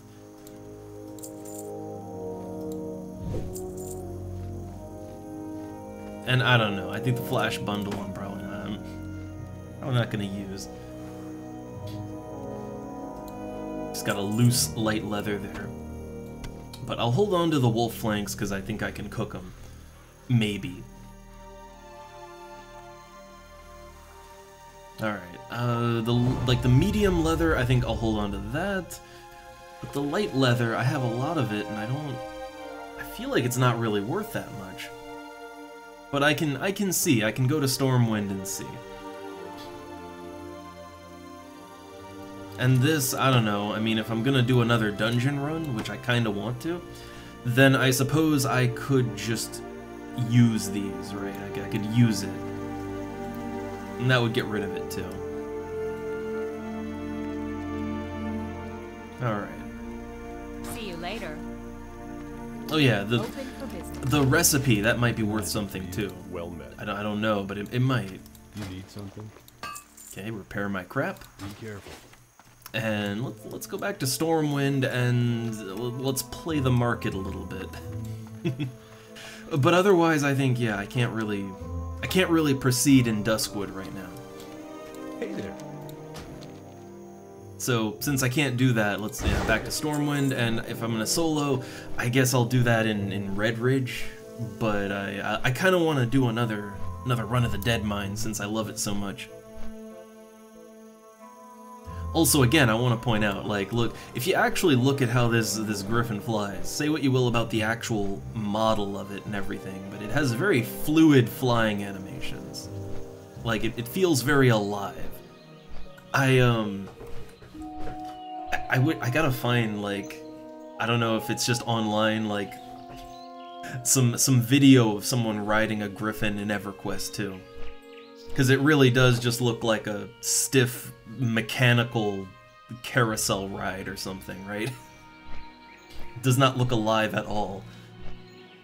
Despite it having way, way more detailed polygons, right?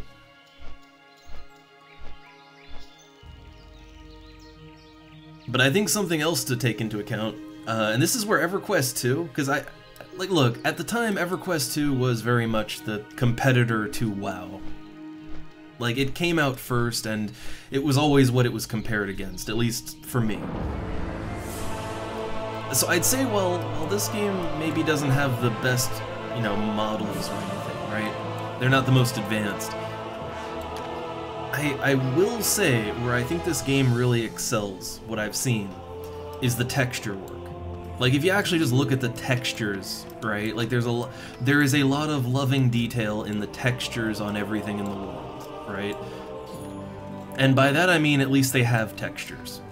Like in EverQuest 2, they have these super advanced character models and like there's tons of polygons and everything. The game was a nightmare to get running when it first came out. Like my PC, I had to upgrade my PC like twice just to run the game, right? And even then it didn't run good. But like EverQuest 2, the way that they went about it is they decided that they wanted really advanced models.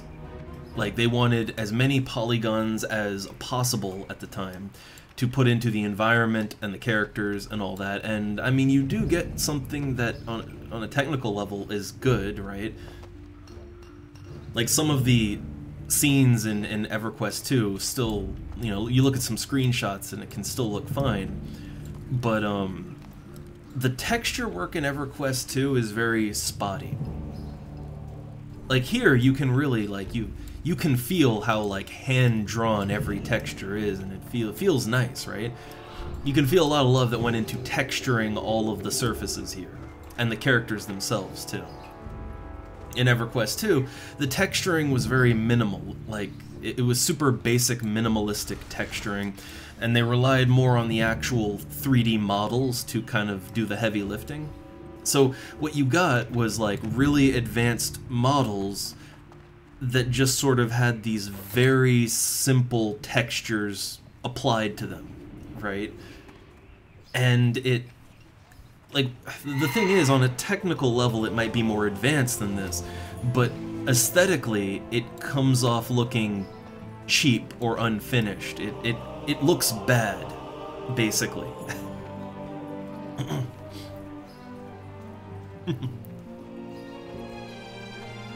But yeah, like even this, right? Like even without any HD textures or anything, I'm just saying that like there is a lot of loving texture work done in the game world, right? Like when I look at this scene, the world looks very vibrant and colorful, and it really pops out, right? And it's entirely because of the very detailed texture work going on, even if it's not HD. Again, like, if you look at screenshots of EverQuest 2, especially, like, when it first came out, like, imagine a world like this, except it's, like, the 3D is really good, but the textures are all just these, like, really simple repeating patterns that have no craft to them at all, and it makes everything look fake, almost. Is that a bunch of children over there? Oh, look, it's just a bunch of childs.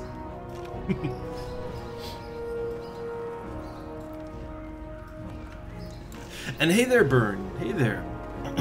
Yeah, there was no beep. But yeah, it's a WoW day, because I failed so miserably at Final Fantasy XI yesterday. I needed to take a little break. Man, I learned my lesson though. don't play games without coffee. I can't do it.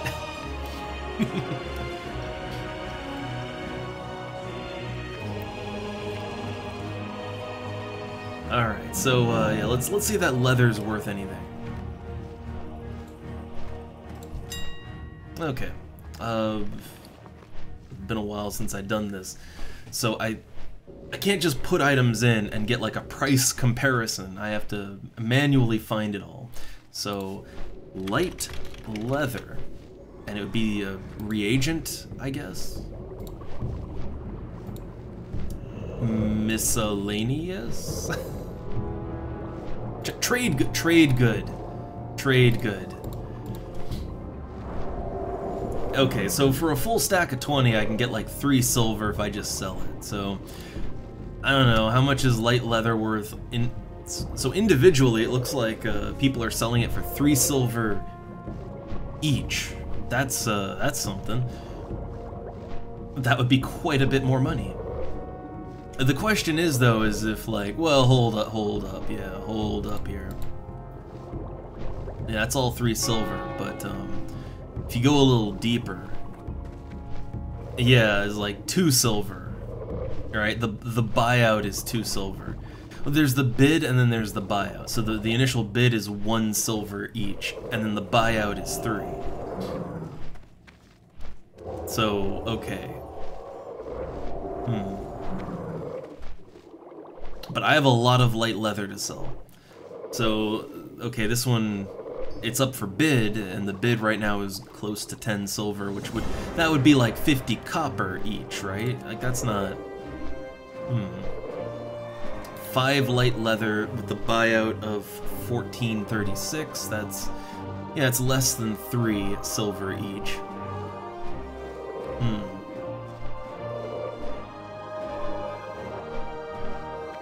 Okay, like 20 light leather for 17. So it seems like for a stack of 20, it ranges from 10 silver to 20 silver, right? It's got quite a range to it.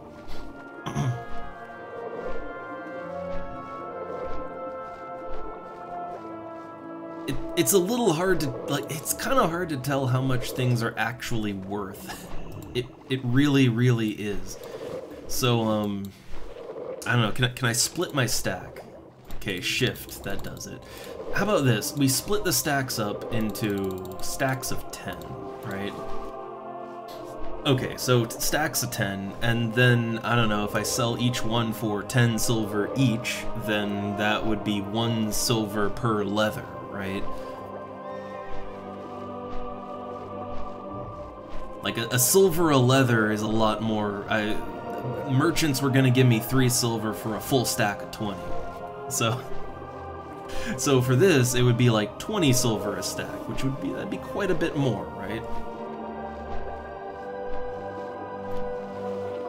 Like, I don't know, I'd take it, right? I would take that.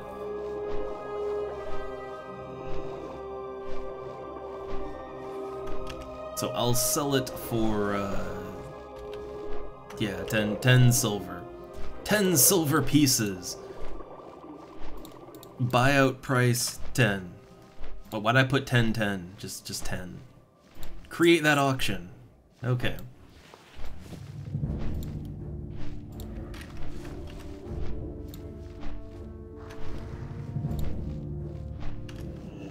Kind of wish it would just keep the price I put in, and I could just use that over and over. But I mean, look, I use the auction house in Final Fantasy XI, and it is equally as clunky as this, so it's all good. All right, so just slapping up 10. Yeah, each one for 10. 24-hour auction, that is a very short duration on an auction. Like in FF11, you get like a couple days, right? You get a couple days of your auction.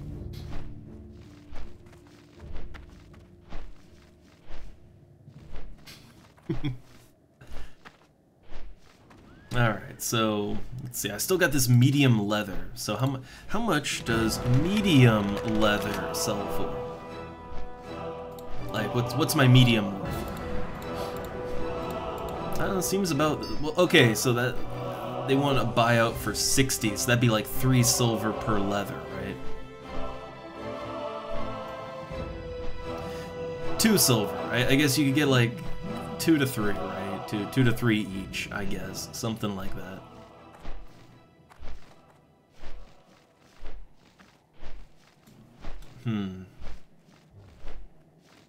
I don't know, I got 6 of them here, so I guess I could put it up for 6. That would be a silver each, right? Or 7. That'd be a little more. Yeah, that'd be that would be a little bit more. Why not? Let's see if I can get that much for it. Okay.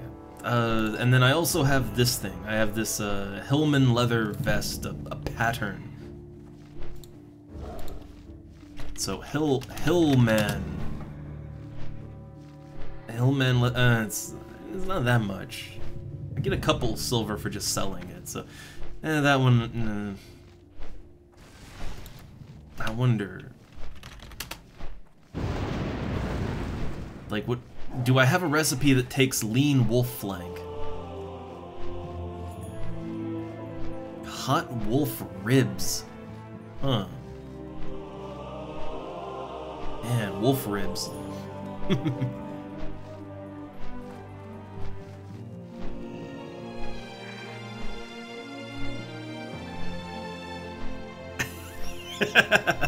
Oh, Sito. I don't know, I like it when there's multiple currencies, because it does feel a little more realistic, right? I mean, you know, like, generally you don't just have a singular, like, coin currency, right? Like, you know, you don't just deal in pennies, right? So, it kind of makes sense to have multiple layers to the currency.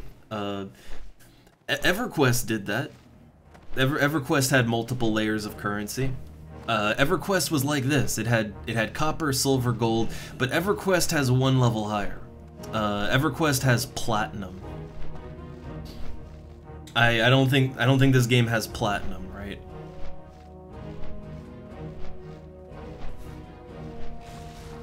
I think gold is as high as it goes. So yeah, I don't know. I've seen me some multi-tiered currencies. What do I need for this? Seasoned wolf kebab. Ooh, it uses lean wolf flank, and it's within my range. I wonder where you get this from. But I mean, I can use it. I can level up off of it. I'd say go for it, right? Yeah, let's go for it. Cheapest one I can get is 33 silver, right? That one's 34, 33.99. Well, think of the savings, right? Think of the savings there.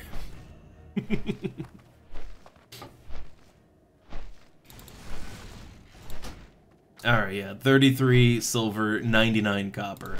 I love how even in a goddamn video game, we're doing the whole 99-cent thing, right? I love it.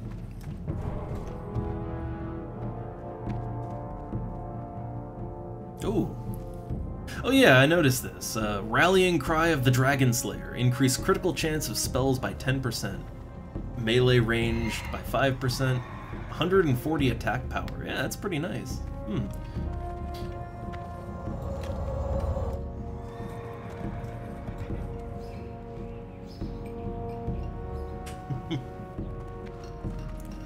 Oh, Sito. What? AI Santa. What's this AI Santa?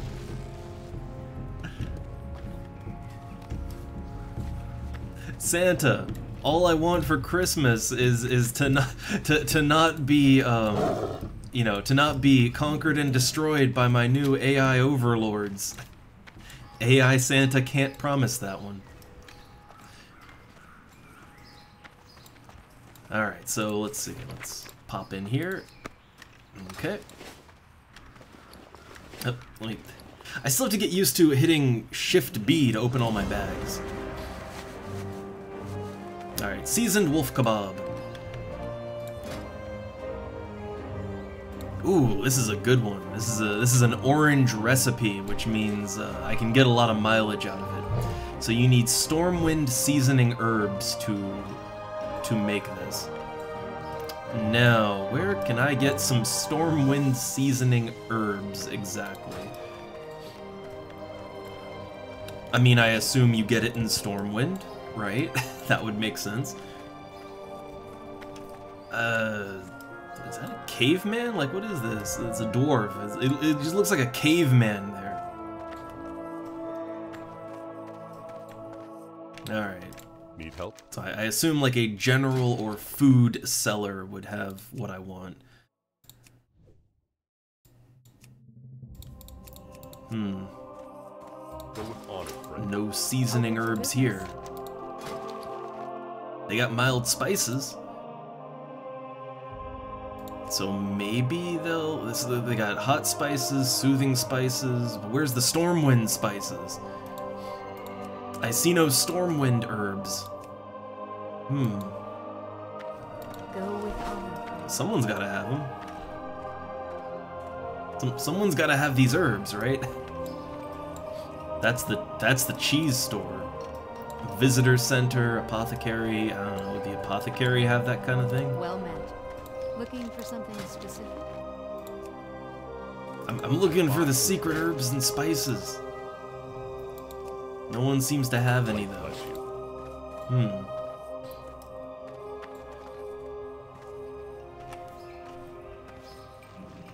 Well, let's see. I know there's some other merchants just around. What's this now? What's the... Huh, plushies. What if we had a taunt? You click on any of that? No, damn. Interesting. Craggle Wobbletop, toys and novelties. Huh. A gnome enlargement bomb. Huh. Gnome enlargement bomb. And then heavy leather ball. Okay. Have a great day now. Alright. But where's my herbs? Also, I'm getting mail. I assume some of my stuff is already selling, maybe, right? Okay, so I know there's like a shop around here. Fragrant flowers, but there's shops all over the place, right? Just all over. What is that? Is that a dungeon? Is there dungeons here? I mean, I know about the stockades, but... I supply only the finest goods. Okay, I don't think a florist would have seasoning, right? You need something? Maybe the herbalist? Oh, okay, the herbalist. That kind of makes sense, right? The herbalist has the seasoning spices. I can kind of get that one. You gotta buy this one packet of spice at a time. Safe travels. Okay, so I've got enough herbs to craft all of these. I just need a cooking fire now.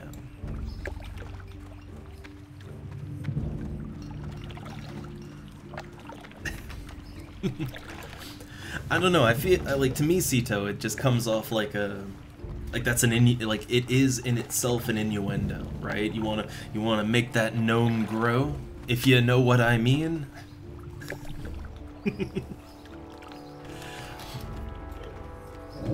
just rub the gnome out. All right, that's gnome itself could just be a euphemism.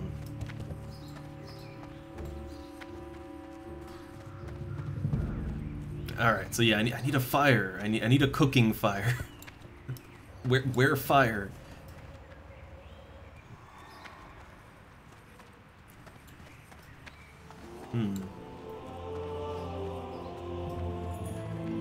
Well, these people's horses are on fire, but I'm not seeing any fireplaces I can work with, or campfires, or anything.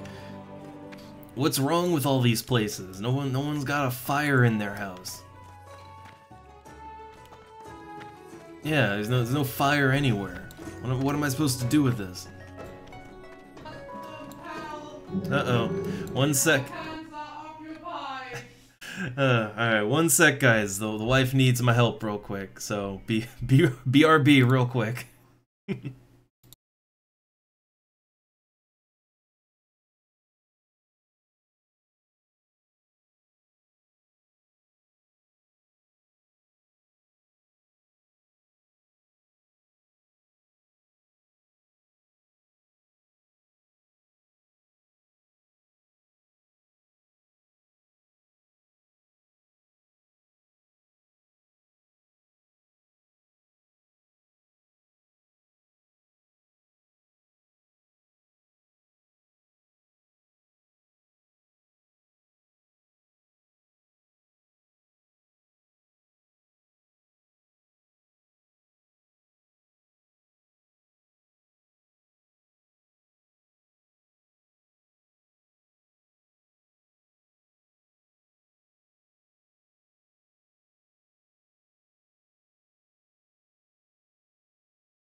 Alright, I'm back. All is good. All's good. But I still can't find a fire of any kind to work with here. In all the little towns in the game, it's easy to find a campfire. They're everywhere, right? There's a campfire or a fireplace or something. But not even the tavern here. Not even that has a fireplace. Also, let me check my mail. I assume the stuff I put up is already starting to sell, right? Yeah, there we go. Look at that. Huh. So I got my sale price of 7 silver, and okay, and I got my deposit back too, I guess. All right. So the deposit you don't actually, like, I guess you get that back. Alright. I haven't really worked the auction house very much in this game.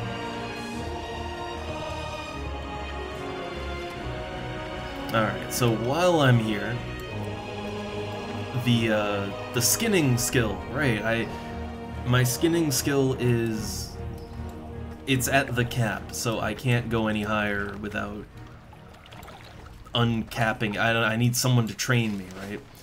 I would assume the park, right? I would assume that there's probably skinning related people in the park. I would assume. I just the park sounds like where the druids and stuff would be, right? And also skinning and things related to nature, I guess.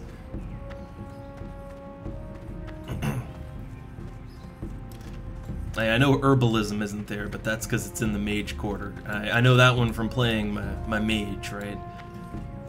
And just walking by that all the time.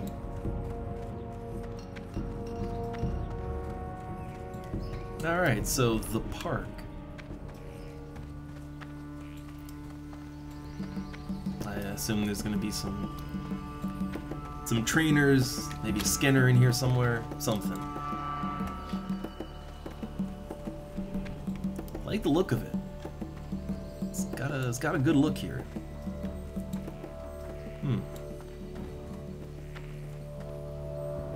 Ooh, Thalassian stuff. My peoples, right? The high elves. Oh, nice. Yeah, high elves here. Very nice. Oh yeah, yeah.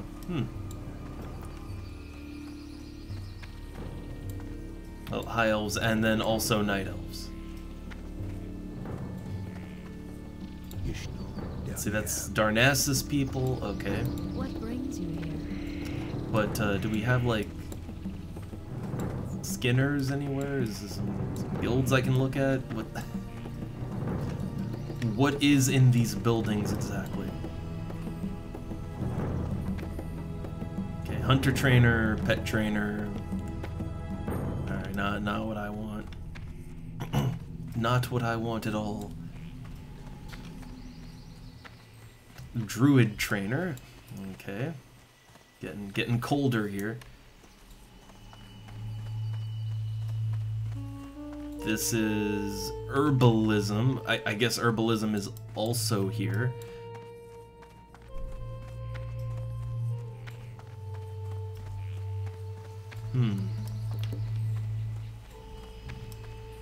I thought for sure this is where I could learn to skin good. I thought. Guess I was wrong. There's just nothing in here? Like, this is just a nice big this is a nice big cozy tavern with a barrel of milk just sitting here.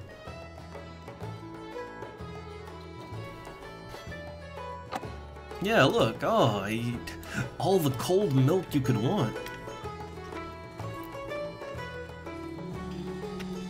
But yeah, I thought for sure there would have been some like some trainers here for skinning and stuff. The stable master.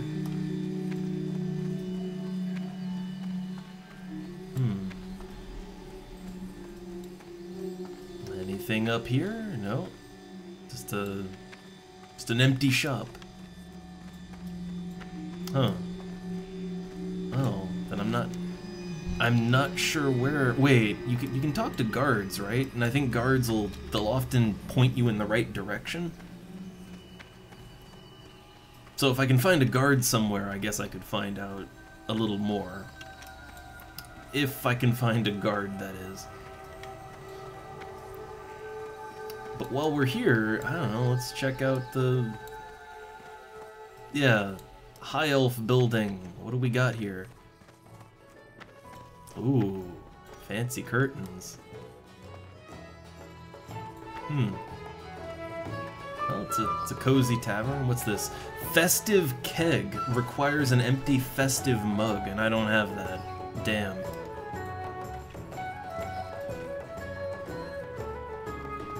Oh, there's innkeepers here. What do they got? Bananas. Cheap beer, flagons of mead, cologne, perfume, love token. Huh. Okay. See you around. Ooh, I can do cooking here.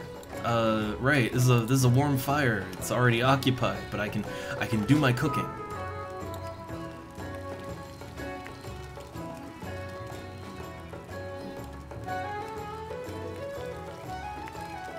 Oh, it's not an orange recipe anymore. Oh, this makes it makes 3 wolf kebabs with every every craft is 3 kebabs. That's nice. I'm getting very close to my cooking skill cap too. I guess I'm gonna need to train that soon. All right, it's 552 health. That's better than the crab cake.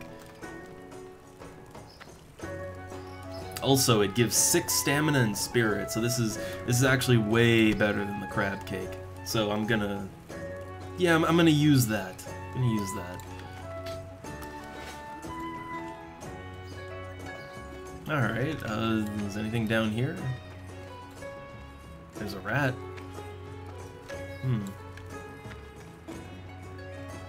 What can I do for ya? And just merchant.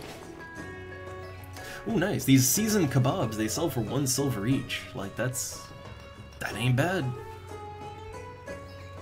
I'm gonna get rid of my old crab cakes, and as I don't need the herbs right now, sell off my pattern. And I don't know, I mean, I'll use that while I'm out in the field, I guess. Watch your back.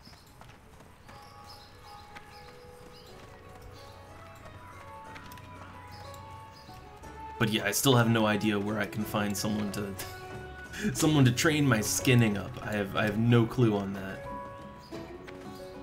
I like Christmas trees up there. What's going on up here? Oh man, it looks fancy. Look at this. Look at this. Look at this pleasure dome bed here. Oh man, it's great. High elf, best elf.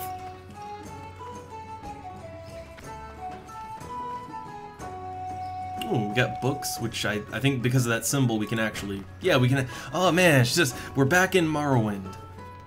We can even read everything. Oh, that's great. I like how the book flops open. That's a nice touch, right? Yeah, very, very nice touch there.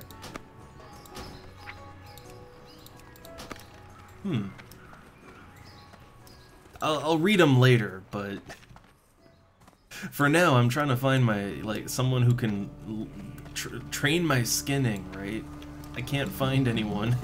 Help.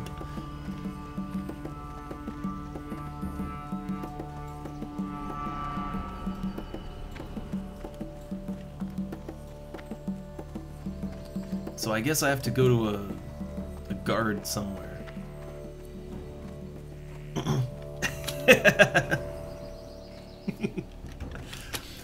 Look, the High Elves, they're just, they're refugees in this land, alright?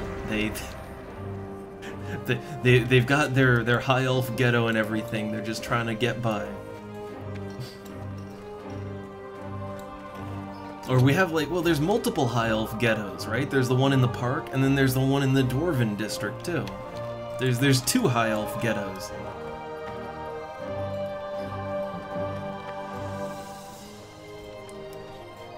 Alright, so I need a guard of some kind. I think a guard will tell me where to go so that I can practice my skinning. And I know there's guards over by this big-ass structure here, right? So let's go for a swim. You know, like a fish, just flopping around through the water.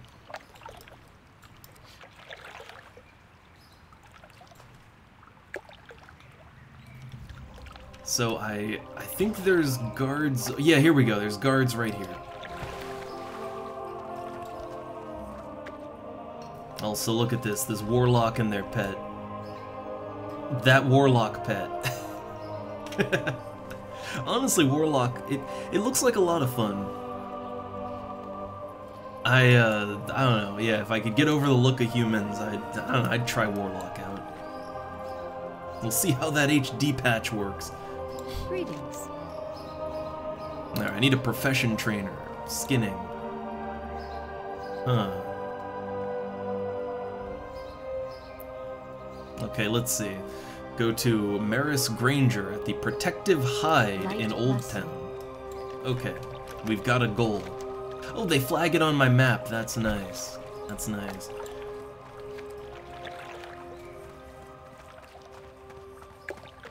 And that's actually kind of a feature, like back in the day, like EverQuest kind of had that too. Like in EverQuest, you could ask guards, like type it in, right? You could manually type it in, and you could ask guards for advice. It didn't always work out good, and you had to know you could even do it. But like, that was an EverQuest feature. I think Ultima Online actually also had something like that too, where you could ask guards where certain things are. But again, you had to manually type it in, which meant you had to know that was something you can do in the first place. So here, I guess they took that idea and they made it a lot more user-friendly.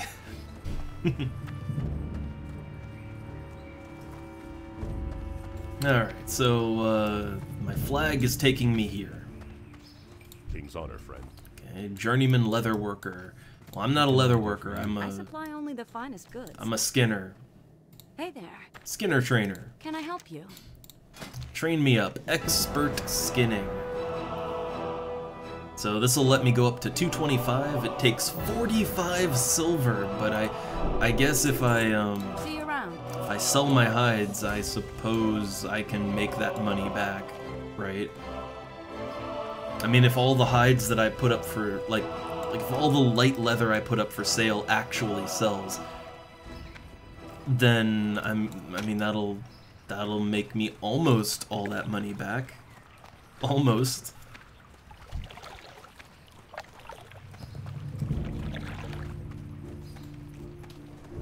Alright, so I guess, yeah, the only thing I need now is, well, I'm not sure my cooking skill is high enough to go up to expert, but yeah, so I guess that one will have to wait a little bit, but I guess I know now that I can cook the wolves into yeah, I can cook the wolves into sweet, sweet seasoned kebabs. So that'll raise my skill up, and once it's at 150, I'll try to train it. But what's this portal to? Portal to Darnassus.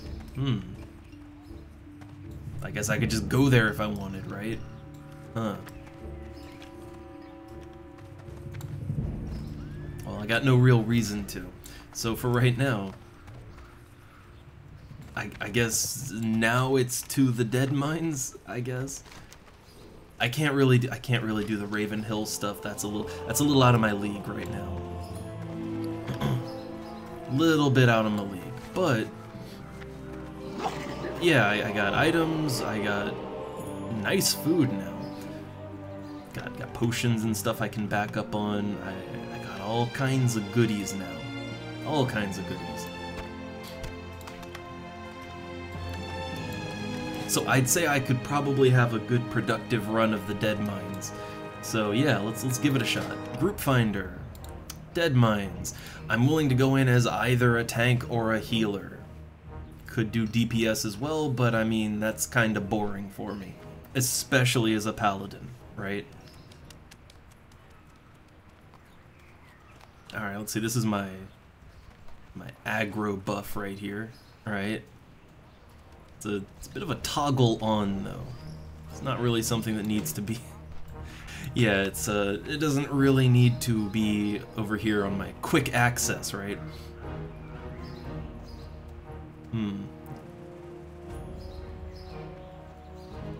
Alright, so I'm just thinking if I want to rearrange things, but it looks fine. It's fine. So, queue up dead mines. Let's see if that goes anywhere. I'm in the queue. I guess while I'm waiting for it, because who knows how long that could take, right? Even as a tank or healer, it could take forever, so... Alright. For actual quests at my level, I suppose Darkshire's that's a little much.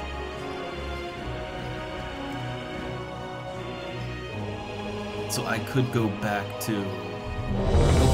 Oh, well, no, I can't. I guess we're just, yeah, we're doing dead mines now. Then let me hop on over to Westfall.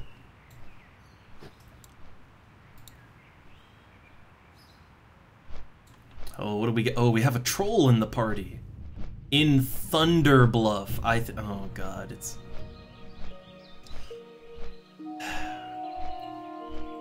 Like, there's no way he's gonna get here in any kind of timely fashion. You know? Like, he's not... I think this is what I see a lot, right? I see a lot of people for the Dead Mines, they join up and they're Horde and they're on the other end of the planet and they think they're gonna get teleported to the dungeon. Oh god, someone's not accepting the invitation.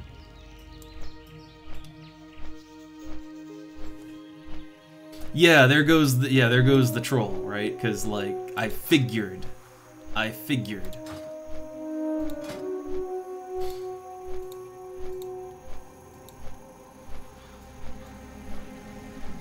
Alright, so I'm putting back in.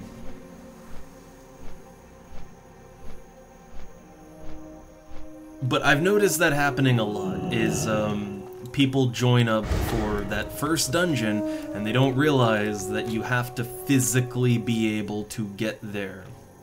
And if you don't even know where the dungeon physically is, or you're on the other end of the planet, you're the wrong faction.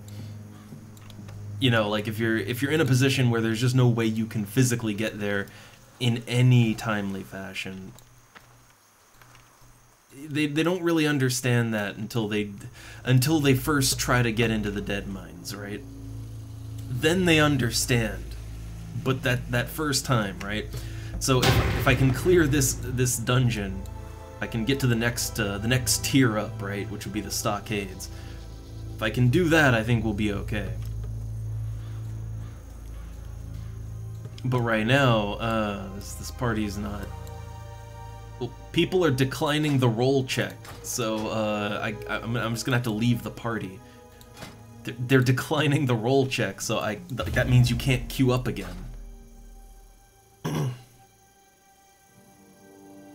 All right, well I guess I'm not doing the Dead Mines yet.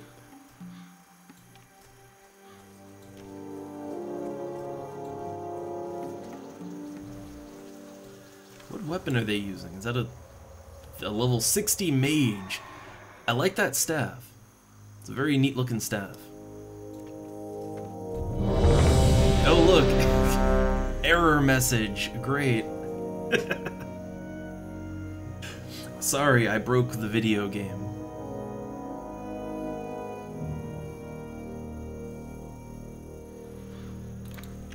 Well, there's no players in this here queue. There be no players here.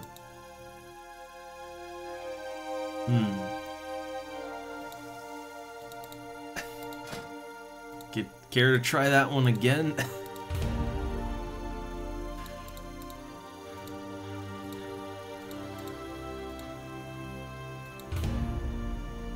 Yeah, let's try that one again. We're having the difficulties. Well, I don't know.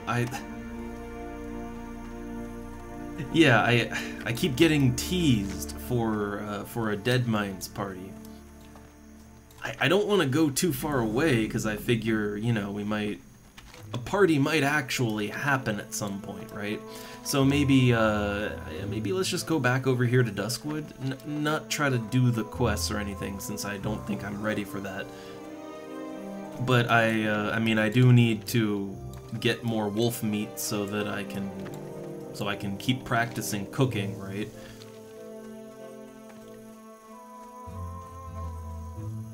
So I guess, okay, I could do that. I could get my cook on. Also, you know what? I kind of want to explore this last little part of the map here. It's bothering me a little. So before I go and hunt more wolves over there in the forest, yeah, this last part of the map isn't uncovered, and I wanna fix that. It's kind of bothering me.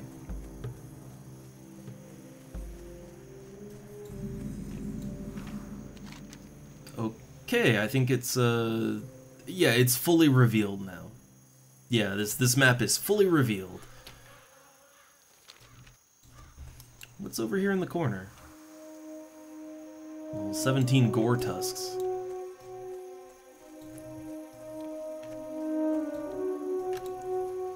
Alright, but for now, let's just get on the rails. Ooh. I think this might work as a better scene transition, actually. Like, okay, if I don't just, you know, swim across the river, if I go through this little bridge here. Yeah, so then when we cross into Duskwood, it's on this rickety, haunted-looking bridge, and yeah, see, it makes a much better scene transition. Yeah, that actually looks a lot better. It makes sense, too. Like, that works. When you just kind of walk into the forest and the atmospheric lighting and everything just shifts dramatically from like one footstep to the next, that kinda doesn't look great. But yeah, going through like the Oakvale-esque bridge, you know, going through that and then getting having the lighting and everything change as you're going through the bridge, it's still a little jarring, but it works. It works better, I think.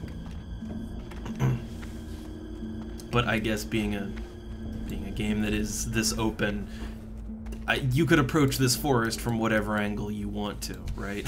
So your mileage may vary on how moody it is or not. And I don't know, what is this? Jitters. There's a thing on my map, I guess I'll check that out. But, I don't know a better way to do this kind of thing, right? Like, how better would you go about transitioning from one area to the next? In a game that doesn't have zones, I don't know how you could do it in a way that looks more seamless. I'm not really sure. Oh, a Dead Minds party. But it's not, nothing's happening. Am I just bugged out? Am I the bugged one? I wonder. Well, I'm just gonna leave that be for now.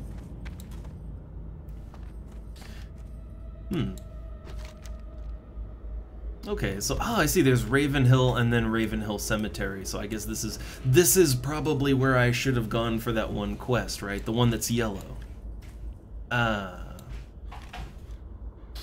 Alright, so let's talk to Jitters. Oh no, don't kill me. It's just me, Jitters. Well, later.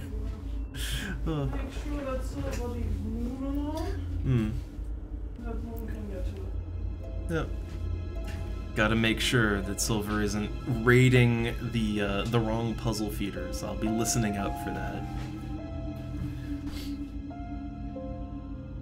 Alright, so let's see. Only harmless Jitters. Complete quest.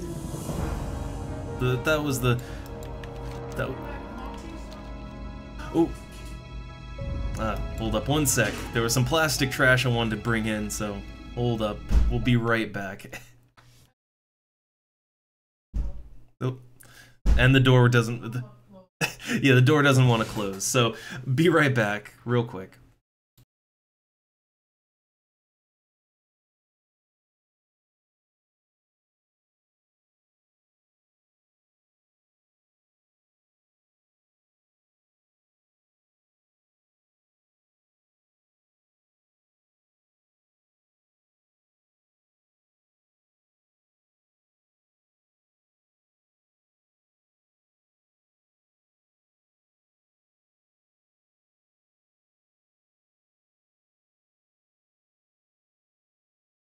Alright, I'm back. Our side door, it just does not want to close. Like, so you kind of have to pull the handle down and lock it in order to close it. It's supposed to just stay shut though, even if it's not locked.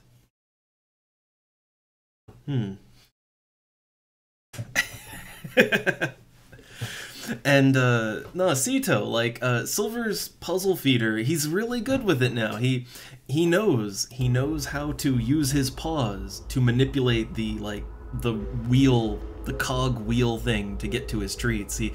He knows how to work it now, and he can actually get his treats very quickly out of it. A little too quickly, actually. Like I'd say his puzzle feeder is probably the easier one. Alright, so let's see, I guess we can get some quests done here. How are you? It's been stuck hiding in the ghost town for weeks. Haven't eaten anything but grub and weeds. Alright, so he wants me to bring a feast. So I have to talk with Chef Gruel at the Scarlet Raven Tavern in Darkshire. Makes very good dusky crab cakes. Have a good one. Alright, well, is there anything going on in this town?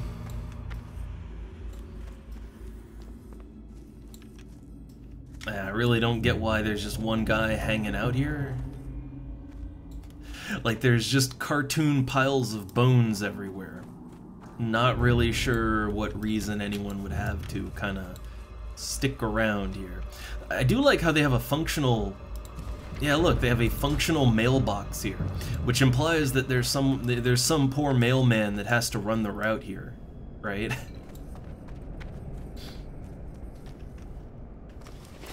I kind of like that implication. Yeah, I don't know. Is he here solving mysteries? Like, yeah, what is he doing here exactly? I don't know. He's literally the only human being in this whole town. Like, there's no food here, obviously. Ooh, Stranglethorn is that way. It's right past Murder Valley.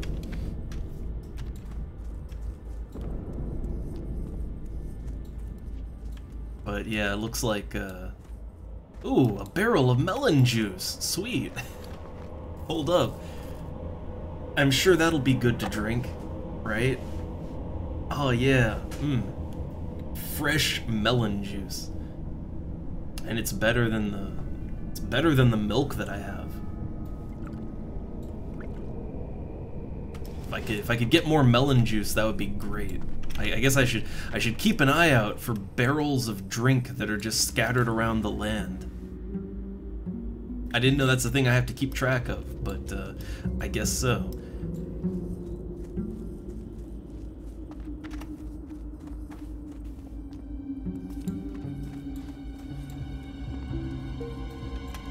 Alright, well, a corpse in the middle of the road, that bodes well.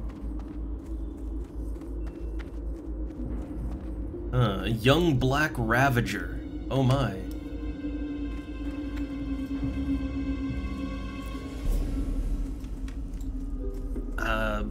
Probably don't want to be going there. I think let's stick to that initial plan. It seems like this area here is fairly easy. This area up along the coastline is easy. The outskirts of the zone seem to be fairly easy, but the moment you go kind of further inwards, it gets harder the further into the zone you go. So yeah, I'll just stick to the outskirts along the river and yeah, just kill wolves and stuff. Oh yeah, Stranglethorn Vale, that's down here to the south. I think you can learn how to camp down there. But yeah, since I seem to be having some difficulties with getting into a party, right? Like every time I try to join a party, I don't know, I'm not sure if I'm bugged or what, but it just doesn't work. Either way, I kind of want to level, yeah, I want to level my cooking up more. So,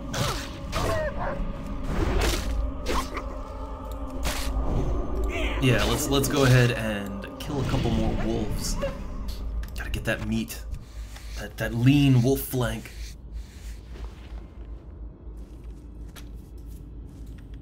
And I can level my skinning up too. I do still get skinning levels here. Not a lot, but I do still get it.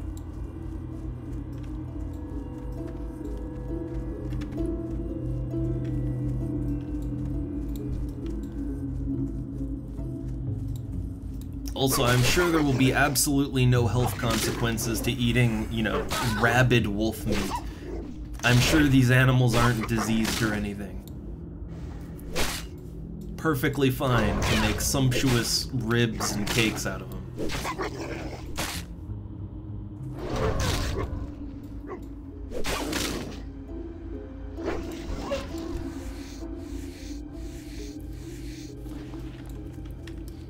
So the medium leather, I think the medium leather is a little more valuable than the light leather.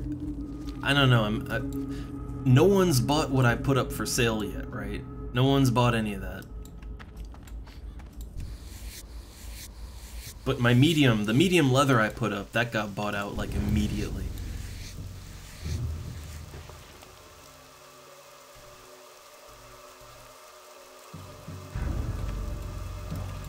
And yeah, I seem to be getting a lot more medium leather now. Like, a lot more. I guess that's just my skill, or I don't know. Oh no! I gotta fight everything! Let me back up here.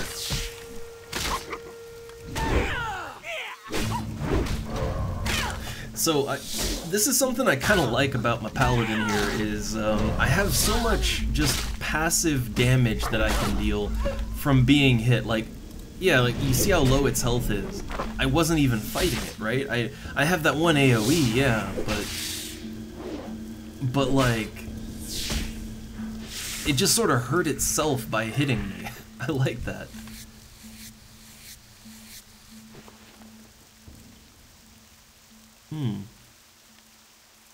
Ooh, what's this? What is this now about Horizon, Horizon 11, strangers? We're getting deep. Like, what's this all about? I have not heard. I don't even know what's going on. I'm just wowing today. Just getting lost in the wows.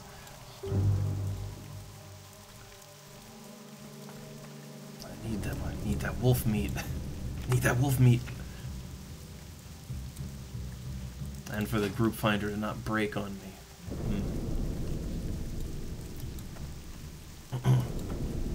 But, oh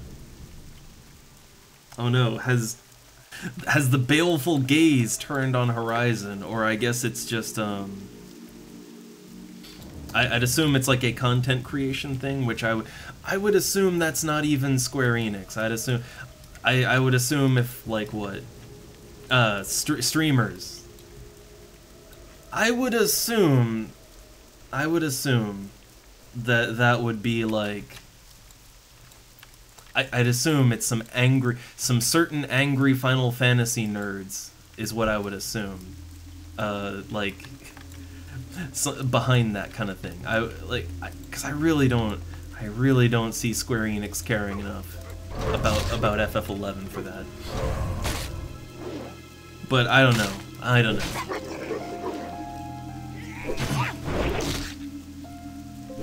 Like, for me, I've been doing fine. But also, I guess, here's the thing, like, I don't consider myself or label myself as a Final Fantasy XI streamer by any means. Like, I play whatever, right? I play a lot of FF11 on Horizon, but I mean, yeah, I don't consider myself to just be some kind of Final Fantasy streamer. That's maybe a difference there.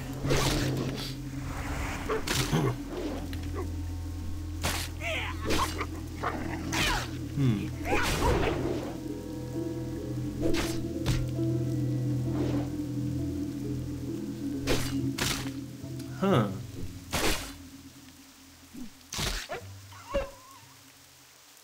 Yeah, I don't know, it's interesting. I don't know what's going on with that, but I don't know, for me, things have just been trucking along just fine.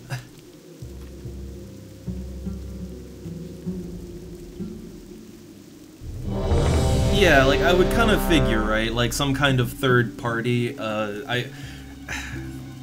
so yeah, like, that, again, it just kind of comes back to angry Final Fantasy nerds. But, yeah, like, for me, haven't experienced anything like that, and I assume also it's just because, like, I'm not a Final Fantasy XI streamer, you know? I just play it a lot.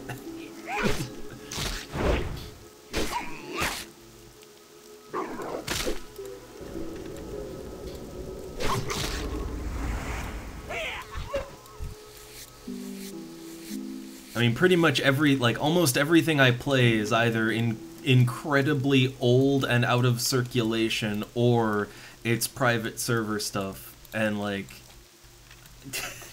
you know, like that's all I really like to stream, with only a couple of exceptions, and I've never run into any issues ever, so I don't know.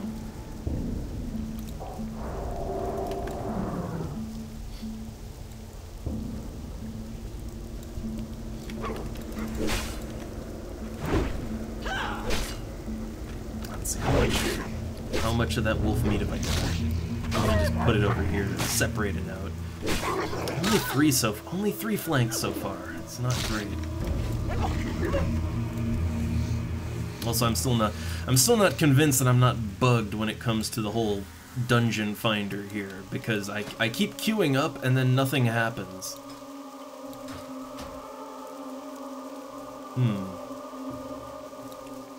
Like, I'm wondering if there's anything I can do about that. Like the dead mines, join his tank, and try it again. But I don't know. I think when it comes to the FF11 private server streams and all that, I do think here's what I've noticed, right? I've only experienced this a very little bit myself, and I don't go to other people's streams really. I just never really have the timing for it. But what I've noticed is that there is a small yet dedicated group of people who really love Papa Square Enix, and they love him so much they want to prove that they're the best, right? They are the best wallet that Square Enix has ever cracked open, and they want to kind of they want to be evangelical about the joys of retail and all of that, and they very actively target like private server anything, like whether it's content on YouTube or streamers. They're very, very aggressive about it, right? In a way that I've never really seen anyone be aggressive, like aggressively loyal to any other company or video game, right?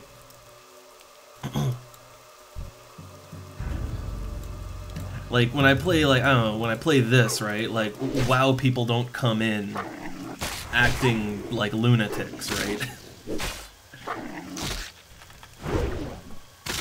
It's something I've only ever seen with Final Fantasy XI.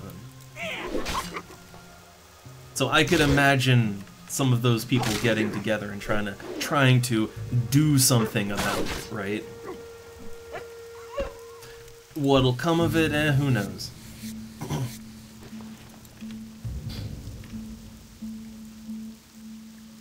Yeah, I've only had a couple of, like, World of Warcraft people pop in, and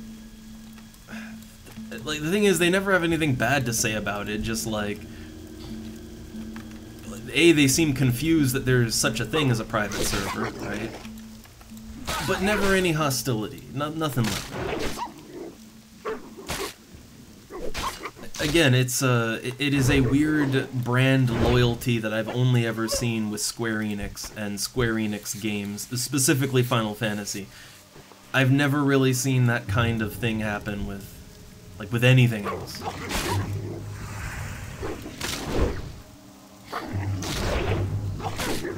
And I still don't really understand it, because like no matter how much money you give Square Enix, I mean, you know, they don't care about you. They don't. Like, that's not how this works.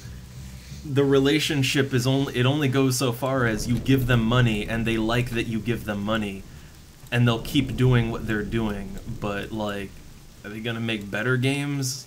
Are they gonna no.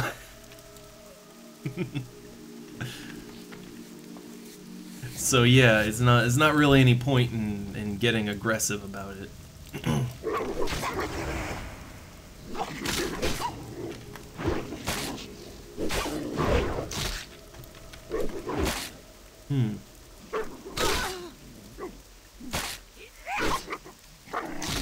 Well, see, that's the thing, right? Like, I do believe there's a lot of that going around with WoW players where they constantly bitch about the state of retail World of Warcraft, and they hate Blizzard and all that, and yet they still play it. But see, I can understand that. That's a very basic human thing, right? Like, they've put a lot of time of their life into the game. Like, World of Warcraft was for quite a while just this huge phenomenon. It was a lot of people's first intro to MMOs as well, and a lot of communities arose out of World of Warcraft that have persisted beyond World of Warcraft even. You know, it's a whole thing. I can understand people not wanting to give up that sense of belonging and community, even if they hate the game now. But see, that's a little bit different, right? Like, that is a very different thing than getting, like, aggressively evangelical about a game or a company, right? Like, they know that Blizzard ain't great. They know that the game they're playing isn't like it used to be. Like, they know, right? They're very aware of it.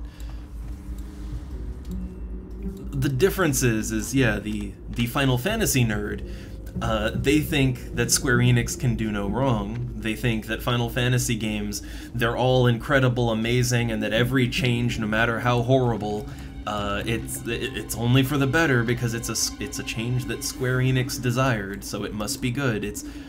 It's a very different kind of, like, blind loyalty, right?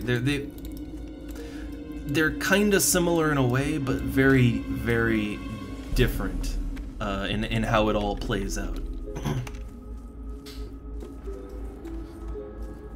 And in general, you look at like the average retail WoW player that's, you know, they hate the game and the company, but they play it because of the community and all that. Like, you can only really feel sad about that, right?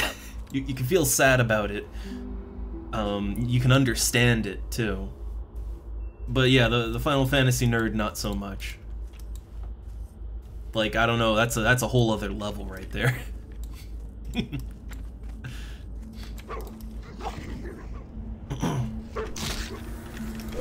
I mean, that's kind of any MMO, really. Like whether, you know, whether it's a private server or it's retail, whether it's a new game or an old game, that's kind of always been the case, like forever, right? Like, when I played Ultima Online way back in the day, you know, like, half the reason I played was because I had friends who played it, and we made our own fun and stories and all that with the game, and, like, so community, right? Community. Same goes for EverQuest, right? Like, I got really into just the community of it, and like, that's always been the case, is the community will always be, like, a minimum of 50% the reason why you play a game like this, you know? Yeah, like, exactly. You know, whether it's old or new, like, the community is the driving force in games like this. It's what, to be honest, it is what separates a game, like, it's what separates a multiplayer co-op game from an MMO. You know, like, one is you are playing a game and you might play it with friends and all that, but, like, it's not this community-driven experience. And MMOs have always been very community-driven in how they evolve. For good or bad, right? Like, it's not always a good thing, but it's just what it is.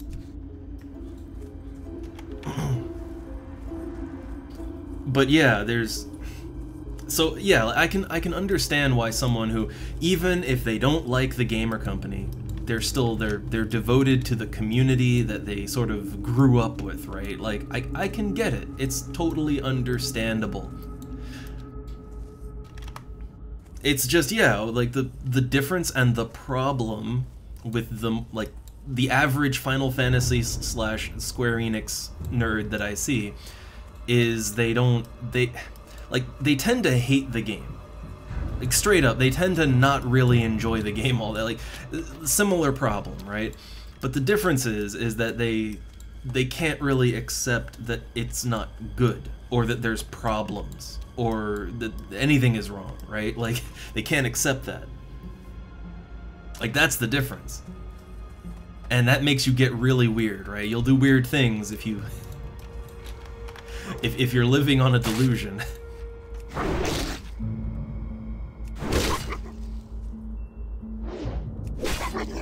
Yeah, honestly, I will agree with that. I mean, it's why I like a lot of older games in general. Like, look at older games and their general design, you know, their ethos, right? Like, most older games in general, they know what they want to do. They have an idea, and this is like they have a game that they want to present to you, and they want it to be played in a certain way, and if you don't like it, well, I guess this isn't the game for you, and you know, you can move on, right? And this isn't just an MMO thing. This is just games in general, right? But like for me, some of the most interesting games I've played have been older games that they weren't concerned with the demographics or anything. They were just, they had an idea, they wanted to make a game, and this is what they're rolling with, right? And you either like it or don't, but they wouldn't try to cave into people, right? And there's still some modern games that take that idea, but not so many. I do think with something like an MMO, I mean, you do kind of, I don't know. Here's the thing. I think the community should help to, you know, like the community should be sort of something within itself. It's about players connecting with other players and making their own fun and taking the tools that are given to them from the game, from the developers, and then making something out of it, right?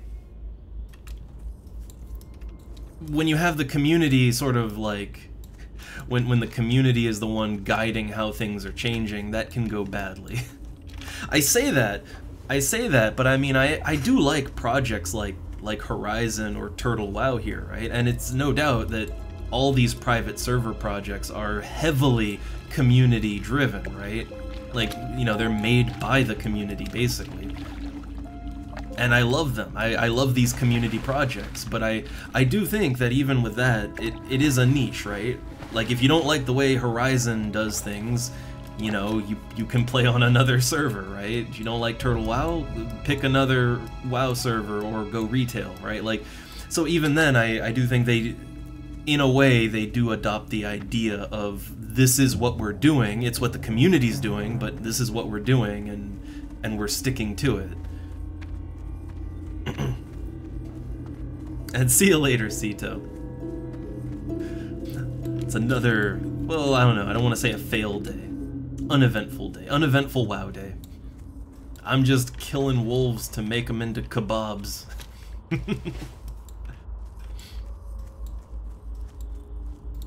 I wanted to join the goddamn dungeon, but the group finder, I think it's just broken for me. I don't know. Like every time I queue up, I get nothing. So it may be broken. I don't know. Either way, I want to level up my cooking and skinning, so I mean, it works out.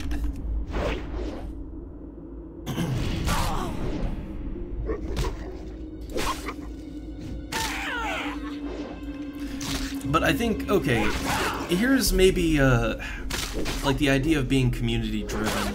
I mean, here's where it really goes bad, right? Where it goes bad is when the developers of the game have a vision,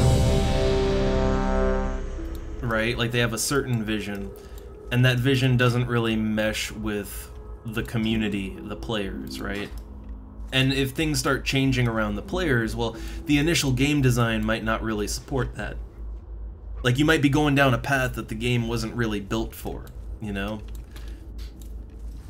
That's kind of what happened with EverQuest. That's what happened with a lot of old games, right? They went down a dark path that the game wasn't really built for, you know? Oh look, Target is alive. What? Huh. You can't skin that, it's alive. Why not?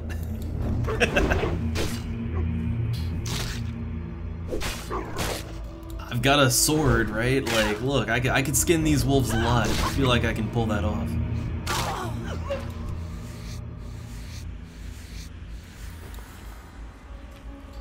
Alright, I have no idea what the skill cap for the various trade skills in this game are. I don't know when they cap out exactly. Or like where I'm supposed to be to level up any of them. But I don't know, I'm getting skill ups off these wolves still, so I'm gonna keep skinning them.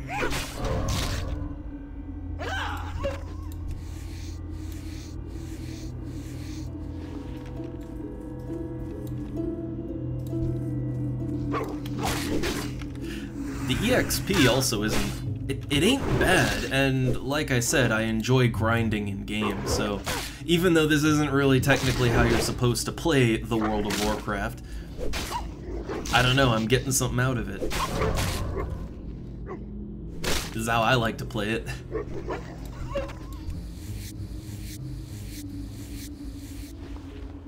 Alright, let me heal myself a little. Paladin, self-sustaining. I know.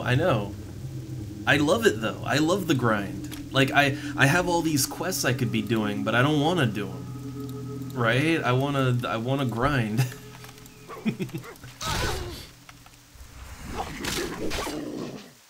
I still like that just makes me think about the Final Fantasy nerd that was, you know, wanting to tell me about how horrible grinding is and that I should go play retail.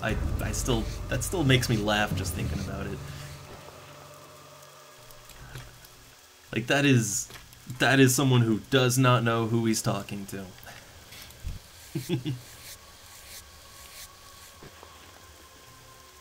Oh, look at this. Why would you leave all these perfectly fine, look, all this perfectly fine skin? You're just leaving it out, right? Leaving it out to rot.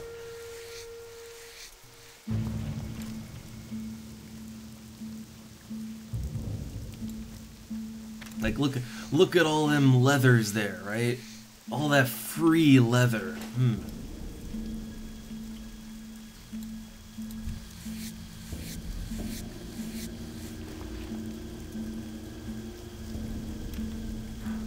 Alright, I guess that's all the wolves. Yeah, as a hunter out, just kind of just grinding out here too. Well,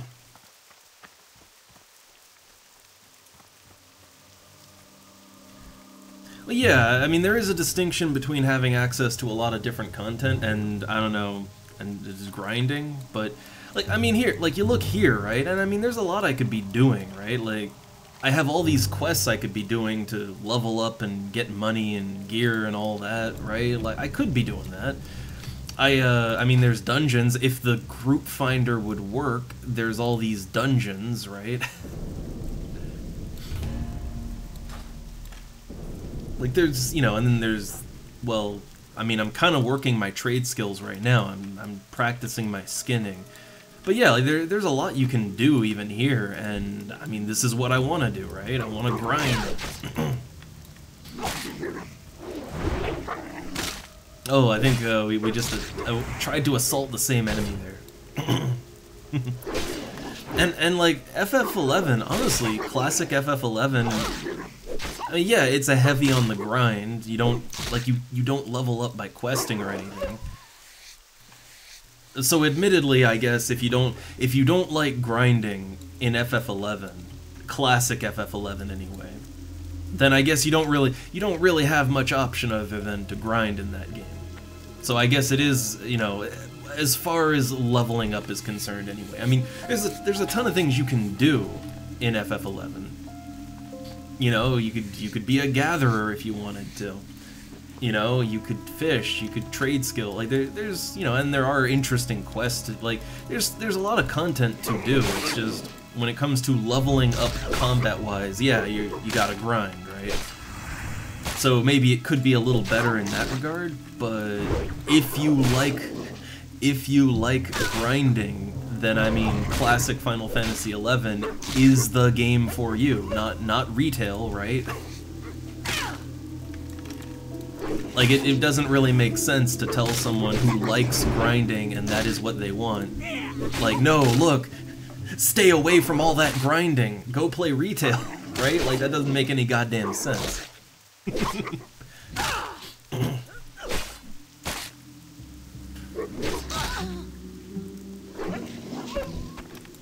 Like, that's where I take the issue.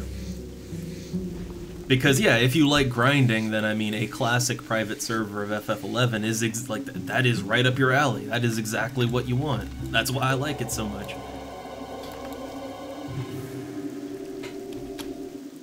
And I will admit, like, okay, as someone who likes grind, let me give a comparison here. Because I have played retail, like, EverQuest in fairly recent times, and I play on Project 1999, and I can't do retail, and it's, even though technically you can grind just like you can back in the day, retail EverQuest has added so many things to the game that cheapen the grind, that make it faster, or just completely eliminate large parts of it, right? And the thing is that, like, a lot of it, yeah, you could just say, ignore, right? But a lot of it you can't ignore, and the game is kind of designed with it in mind now, and, you know, like, if you want that classic grind experience, you're just not really gonna get it with retail EverQuest, and, you know, I assume same deal with something like Final Fantasy XI. So yeah, if what you want is that old school, slow, grindy experience, right, if that's what you like, then yeah, no sense to tell you to go to retail. Like, what would that do for, yeah, like, what would that do for me? Nothing.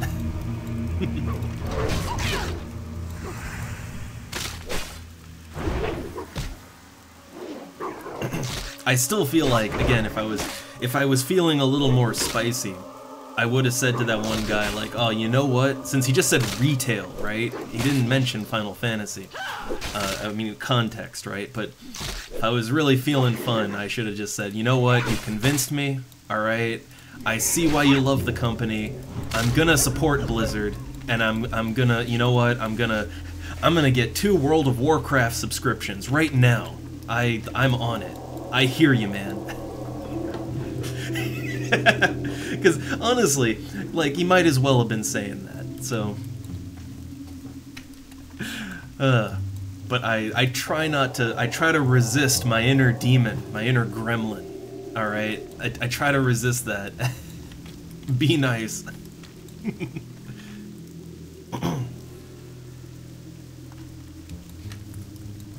Yeah, I mean, there is a difference between mandatory grind and, like, you know, you're grinding because you want to, or that's an alternative, you know. Again, I like that I could, I mean, you know, there's other things I could do for XP here, but, I mean, this is what I want to do, right? This is what I want. But I do think there's also, like, there is something to be said for... There's something to be said for playing the game in the way that it was designed to be played, or for a game to have a certain vibe, right? And I think especially with something like, say, FF11 and private servers and all that, I mean, look, the whole point of a private server is, for one reason or another, you're unhappy with the state of things, and you want to take it in a bit of a different direction, do your own thing in one way or another. And... I mean, you know, that is the alternative, basically. You know, like, if you don't like a super grindy Final Fantasy XI, then you play retail, right? That's your choice of options there. If you like super grindy, you play on a server where there's nothing but grind, right? Which is that is kind of old school FF11. It's nothing but grind, but that, you know, that's what you like, right? It's kind of like, you know, if I want to play a first-person shooter, I'll play a first-person shooter game. I'm not going to look for that in other things, you know? Like, I don't need The Sims to also have a first-person shooter segment, you know? So I do think that some of the whole, like, options and alternatives just comes down to your choice as a player of video games to choose what video games you want to play, right? Some of it comes down to that.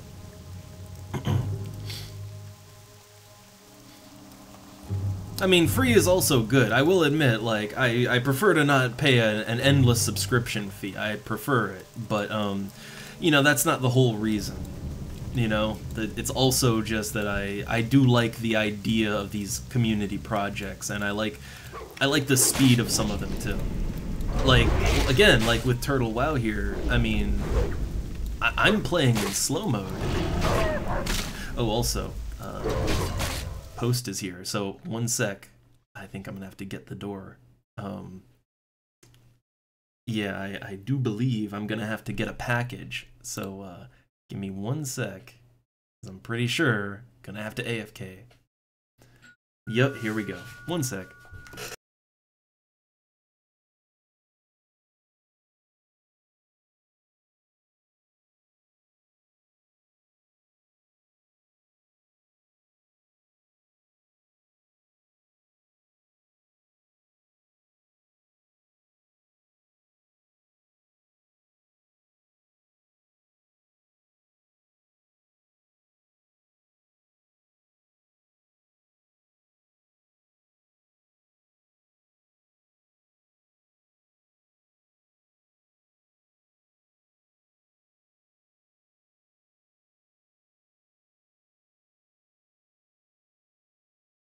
Alright, I'm back.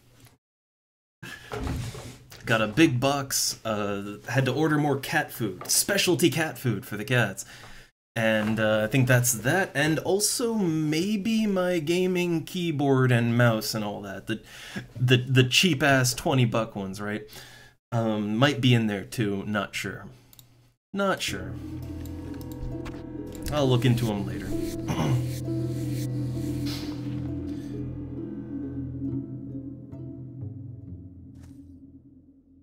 Yeah, well, see, that's the thing, Pepe, is that, like, I know a lot of people just don't touch private servers because they think, oh, it'll just get deleted in, like, a month anyway, but honestly, most of the private servers that I've played on, like, in the past couple years, they all still exist.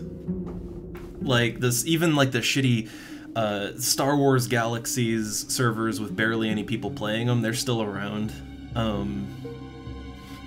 The Earth and Beyond emulator, that's still going even though, like, no one uses it, but it's still there.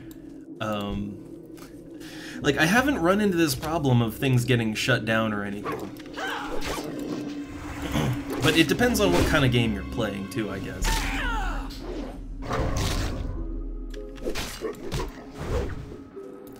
But I also, I guess I kind of look at it like this. I think about how many MMOs I've played over the years. Like, let's take, I don't know, EverQuest, right? Like, I don't even know my original EverQuest login information anymore. I lost that. I think over the years, I probably made like three different accounts for EverQuest. So I was starting over from scratch like 3 times, right? And it's because I literally just forgot my login stuff. Like, things can happen, and you can lose access to your account for one reason or another to a retail MMO. That or just retail MMOs can shut down. Again, I played Star Wars Galaxies, and that got shut down.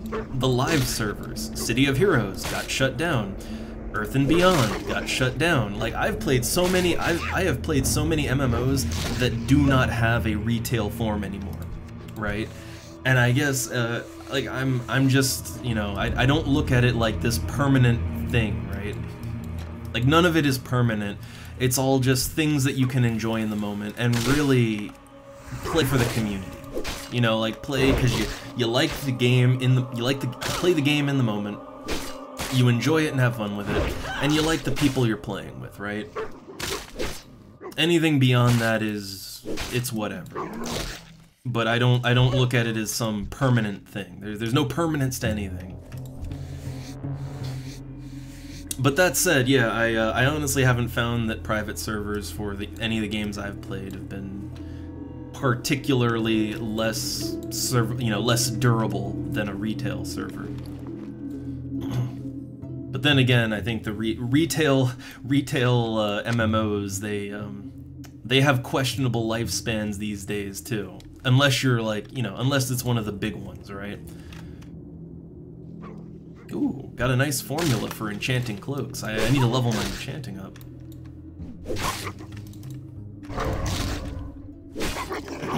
Oh man, 21-year-old Final Fantasy XI accounts, yeah. Ugh.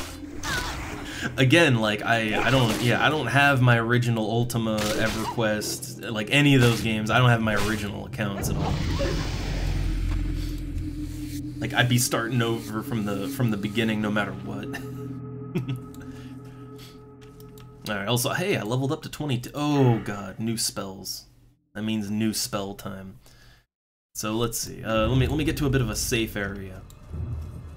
Or actually, let's go back to Goldshire maybe. Yeah, hold up. Let's Hearthstone back to Goldshire.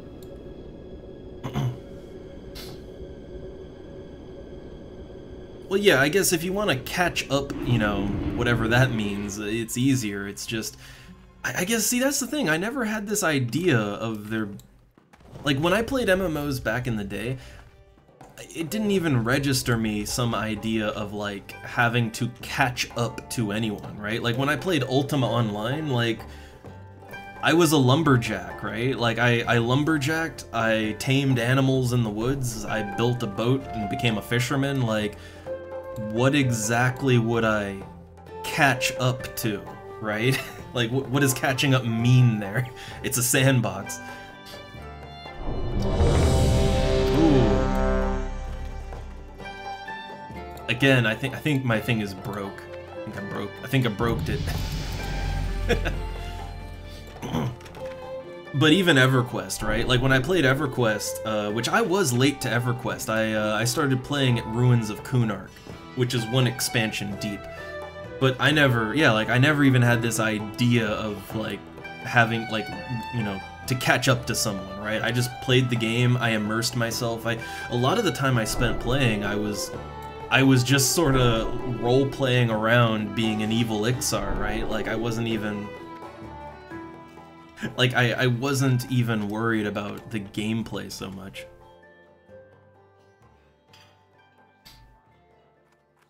So yeah, I don't know. For me, I feel like the idea of having to catch up is... Well, that implies that there is some...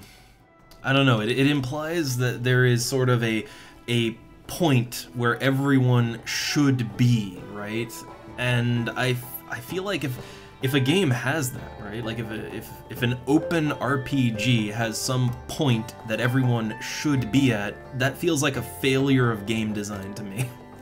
Like, you should be having a good, fun, immersive experience right out the box, doing whatever you want to do, and it shouldn't be you shouldn't feel like you've got to catch up to anything, right? You shouldn't feel like that. And that's not how I felt playing old games, you know? It's like if you hopped in City of Heroes, for instance, right now, you know, like, yeah, there's nothing to catch up to, right? Like, yeah, there's a max level and all that and stuff to grind out, but, like, who cares, right?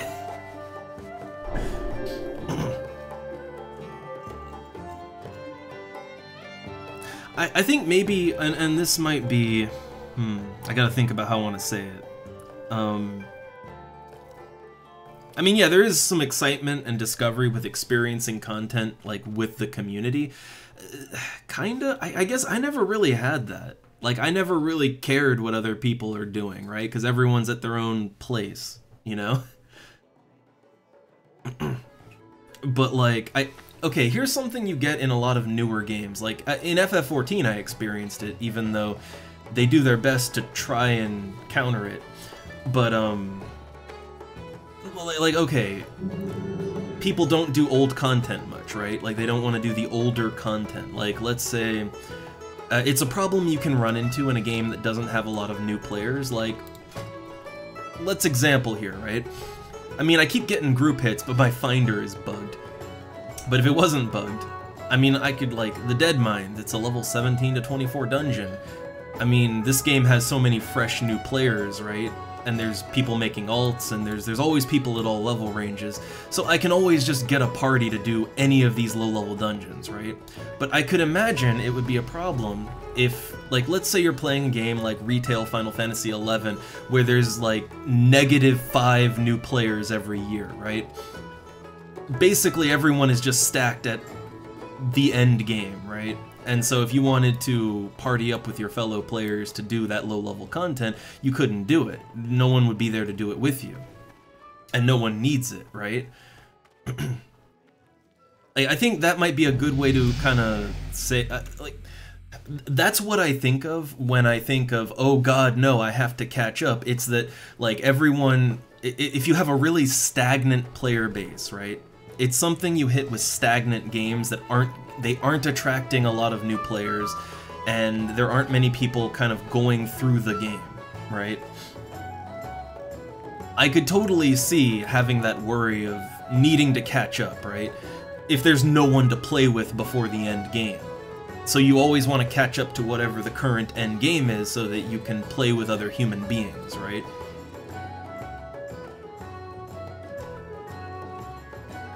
I mean, yeah, it's also if the game's got like 20 years of content, they're going to be spread out, but I think it's really more that you need like fresh players kind of constantly cycling through everything. That really helps, you know? Like even in let's take EverQuest, right? Like EverQuest, there's like 20 different starting cities, and they all sort of branch out. Like everything, it's very open-ended in how people play and progress through the game. And like, you know, you could have like maybe 50 people who are all level 1 to 5, but they're in different parts of the world, and you know so they're not really going to interact with each other, and that is a problem. But as long as, you know, as long as there's a fresh supply of new players, it can work, right? That's where EverQuest kind of falters. That's where it falters a little bit. But for me, like, outside of the idea that there's just no one who's not end game, like there's no one who is lower level just going up through stuff. If you have no one to play with, then yeah, it can give you that feeling of needing to catch up. But if the game has a healthy population, if it has a constant, healthy influx of new players, then generally speaking, you can avoid that feeling of like, there's no one to play with, everyone is, you know, max level, and they want to do the current cycle of content. You can avoid that if there's just people to play with all the time at any level. Or if the game really incentivizes you to make alternates, or if the game does a good job at making all content viable always. And there is a way to do that. City of Heroes does that.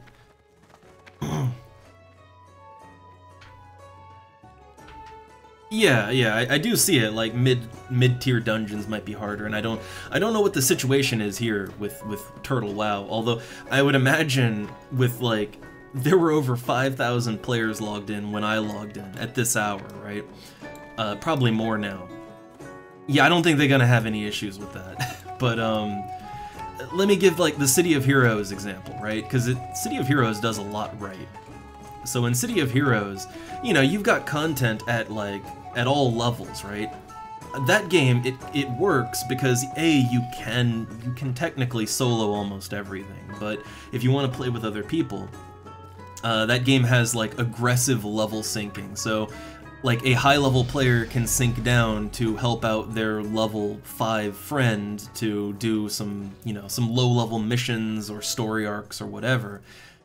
And it works out because the game scales rewards to everyone. So like the level 50 doing the low-end content, they still get good rewards out of it, right? Like it's worth their time, it's worth the while.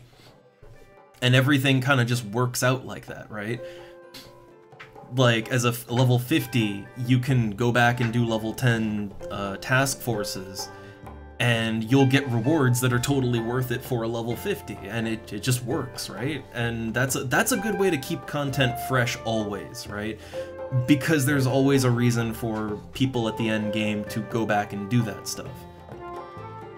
I mean, that, and also, City of Heroes really encourages you to make an alt. Like, once you hit 50, there is a lot to do, but there's not that much to do. So you're kind of encouraged to go back and just make a new character and try something new.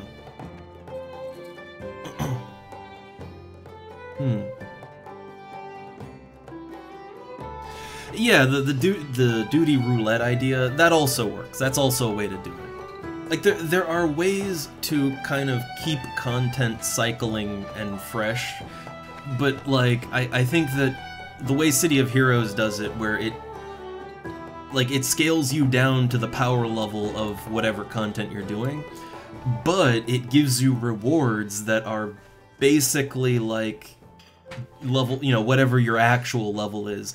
So essentially it doesn't matter. Like the way City of Heroes works, whether you're a level 50 doing level 50 content or you're a level 50 doing level 5 content, you get rewarded the same. So it doesn't really matter what you do as long as you're having fun doing it. And I think that's probably the best way to kind of eliminate that feeling of needing to catch up to somebody, right? Like, well, you know, if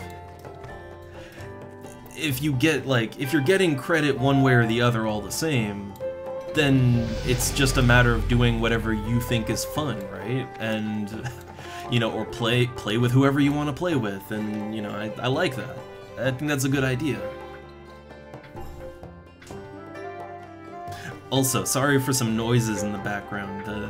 The cat is playing around with the puzzle feeder.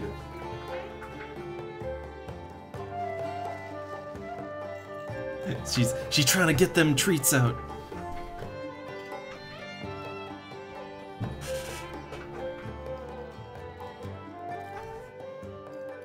I think she can't quite do it.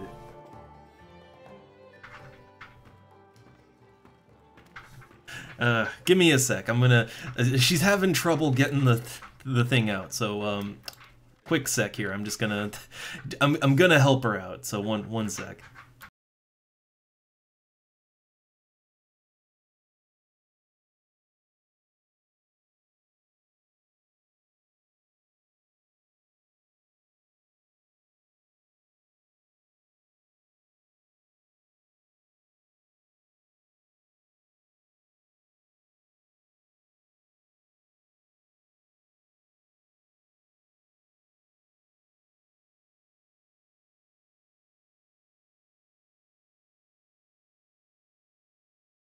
Alright, the cat is assisted. She was really struggling, it was sad. Alright, back in. Also, God, I love this jaunty tavern music. I just live in it. But yeah, I think that catching, like, the idea of, like, there being this set point that everyone should be at so they can experience the freshest content in the cycle, I don't like that design. I don't think that should be a thing. And I think by extension, the idea that you have to catch up to players at that point, that's not, like, that shouldn't be a by design thing. If a player feels like, if a player feels that if there's something they want to do, and they feel they're not where they need to be, and they need to catch up. If it's all just a personal thing, that's whatever, right? But I do think a lot of MMOs now are kind of designed with, like, the design philosophy is that this is where you should be right now in our video game. And if you're not there, we need to put you there, right? I don't like. That, to me, that just cheapens the entire game, right? It's saying that everything that came before this moment is worthless. It's not worth your time. We made it, we know, but that's old now. Right? Like, we don't care about that anymore. We want you here. I don't like that. To me, that just cheapens that makes the whole game feel cheaper. But that is kind of the way MMOs in particular are designed now. Looking for something specific? Alright, let's see. Can I get? See you around. I'm trying to find someone who's got spices. What can I help you with? I don't know that I can get Stormwind herbs here. What are you looking for? Let's see, can this cook train me? No, he cannot. Safe travels. I need herbs. I need herbs.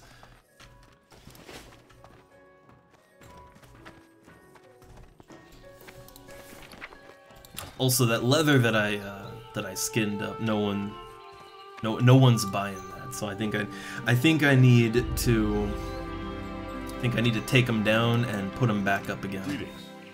But at a cheaper price. Okay, no one. Alright, no one has the herbs that I crave. So let me just sell off some things I can't use.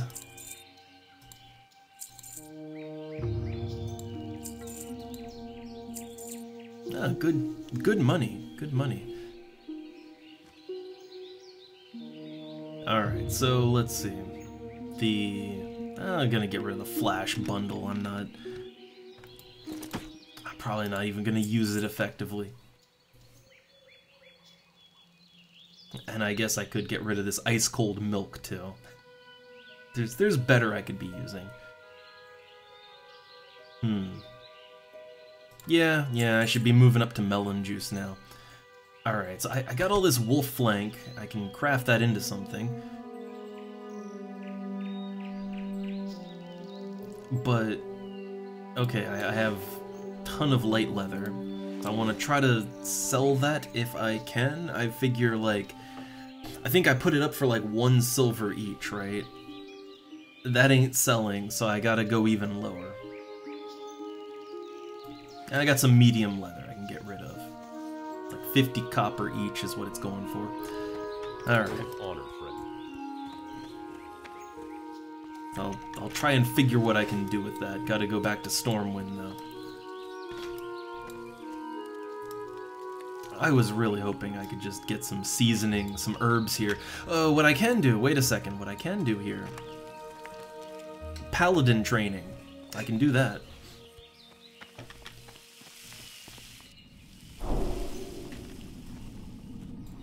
Yeah, here we go. Paladin trainer. Train me further in the ways of light. Oh, that's a lot of spells. That is a lot. I don't know I can afford all that. I mean, some of these apparently I've had for a while now. I mean, this is undead specific damage. Oh wait, undead specific damage. That would be great in where I was. What was it? Dark something? Duskwood. Right? Yeah, that'd be great back there. But I mean, I need things to help me to tank better. Huh. What'll help me tank better? Ooh, concentration aura.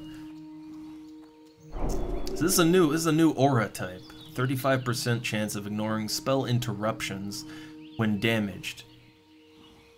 Huh.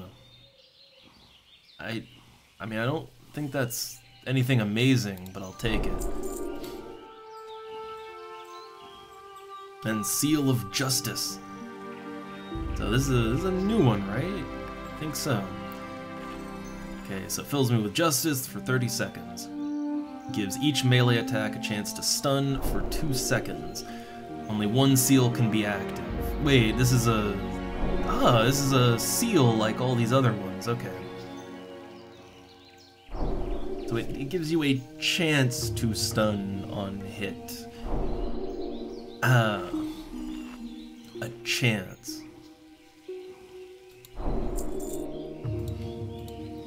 Okay,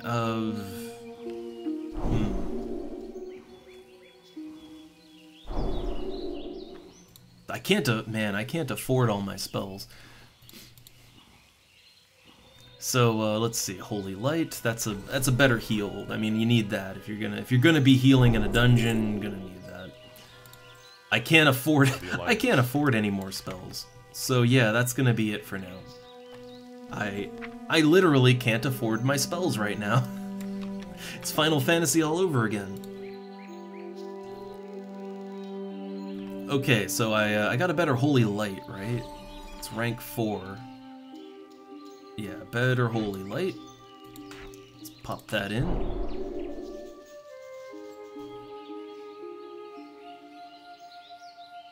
And yeah, Red Bear, the Paladin spells cost a lot of money.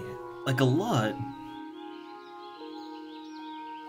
But I'm gonna try to make more. I need to aggressively farm, I guess. I have a lot of, I got a lot of leather here. I'm gonna try to sell some of that down. And I think my dungeon finder thing is busted, so like every time I queue up, it just doesn't do anything. So I don't know. Another time, I'll do some dungeon runs, and that should get me some more monies. All right, let's see. Well, concentration aura is just there. Seal of Justice. Pop that here. I gotta say, I'm not sure, like, Crusader Seal, I'm still not exactly sure how to make good use out of that. It makes you attack faster, but deal less damage with each attack, and I don't know about that.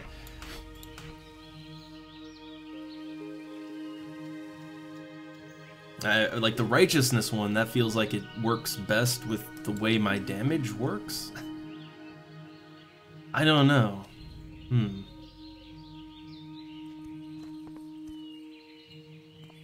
Oh, that seal prevents the enemy from fleeing. Yeah, it seems to prevent them from fleeing, and I guess also it has a chance to stun, which is... that's whatever, but cool. Also, I have all these lean wolf flanks, so I need to get some Stormwind spices, and then, yeah, make them into something. Alright, let's go to town. Take me away. Let's get over the tree line so I can see what's happening.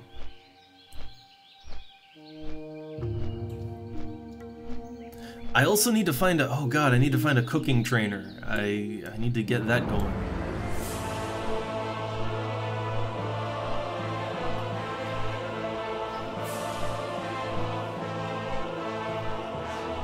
Oh, look, I can... oh god, through the world! I can't land on that. Oh, man. Damn. You can tell you're not supposed to have, like... you're not supposed to be able to do that. Man, it is crowded in here. Hot damn.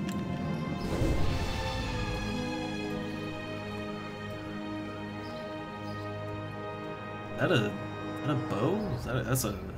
That is a crossbow, all right. Man.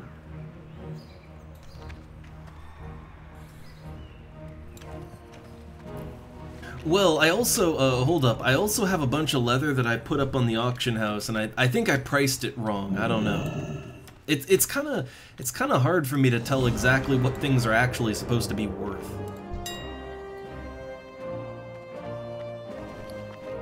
So, let's see, yeah, I put up this light leather for 10 silver each. Like, well, 10 silver for a 10 pack, right? Which would be 1 silver each, but that seems like maybe it was too much. So I'm taking all that back. And I'm gonna reprice my leathers.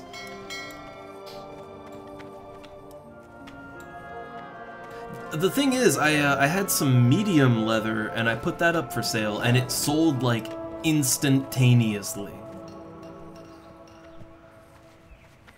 Yeah, it might be that 20 stacks go for less, true. I have a lot to sell, so I think maybe I should probably keep it in like 20 stacks, right? Yeah, look at this. I got 4 20 stacks and then an extra 10 stacks. So yeah, maybe let's sell them as bundles, right? But I guess yeah, medium's a little harder to come by. It's higher level. Like any dumb noob can go out and learn skinning, and you know they can get light leather all over the place.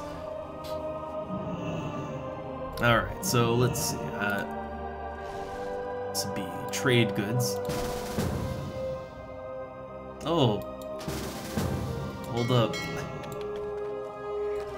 Oh God, where at? Oh, the wife's back. Oh, timing. So that means we got some stuff to do. So, alright, bad timing, bad timing. Oh, I'll send you, like, some of the leather, though. I'll send some. 40 for 40? I'll send you, after we're done with stuff, I will send you 40 of the light leather. And I think I can send it in a way where you have to, like, there's like a cash on delivery thing, I think. So I'll do that. But alright, stuff to do. So with that, let's get out of here. I hope you... Yeah. So okay, hope you all had fun today. Next time, not sure what we'll do, but wanted to take another look at the old TurtleWoW. So with that, let's get on out. See you guys next time.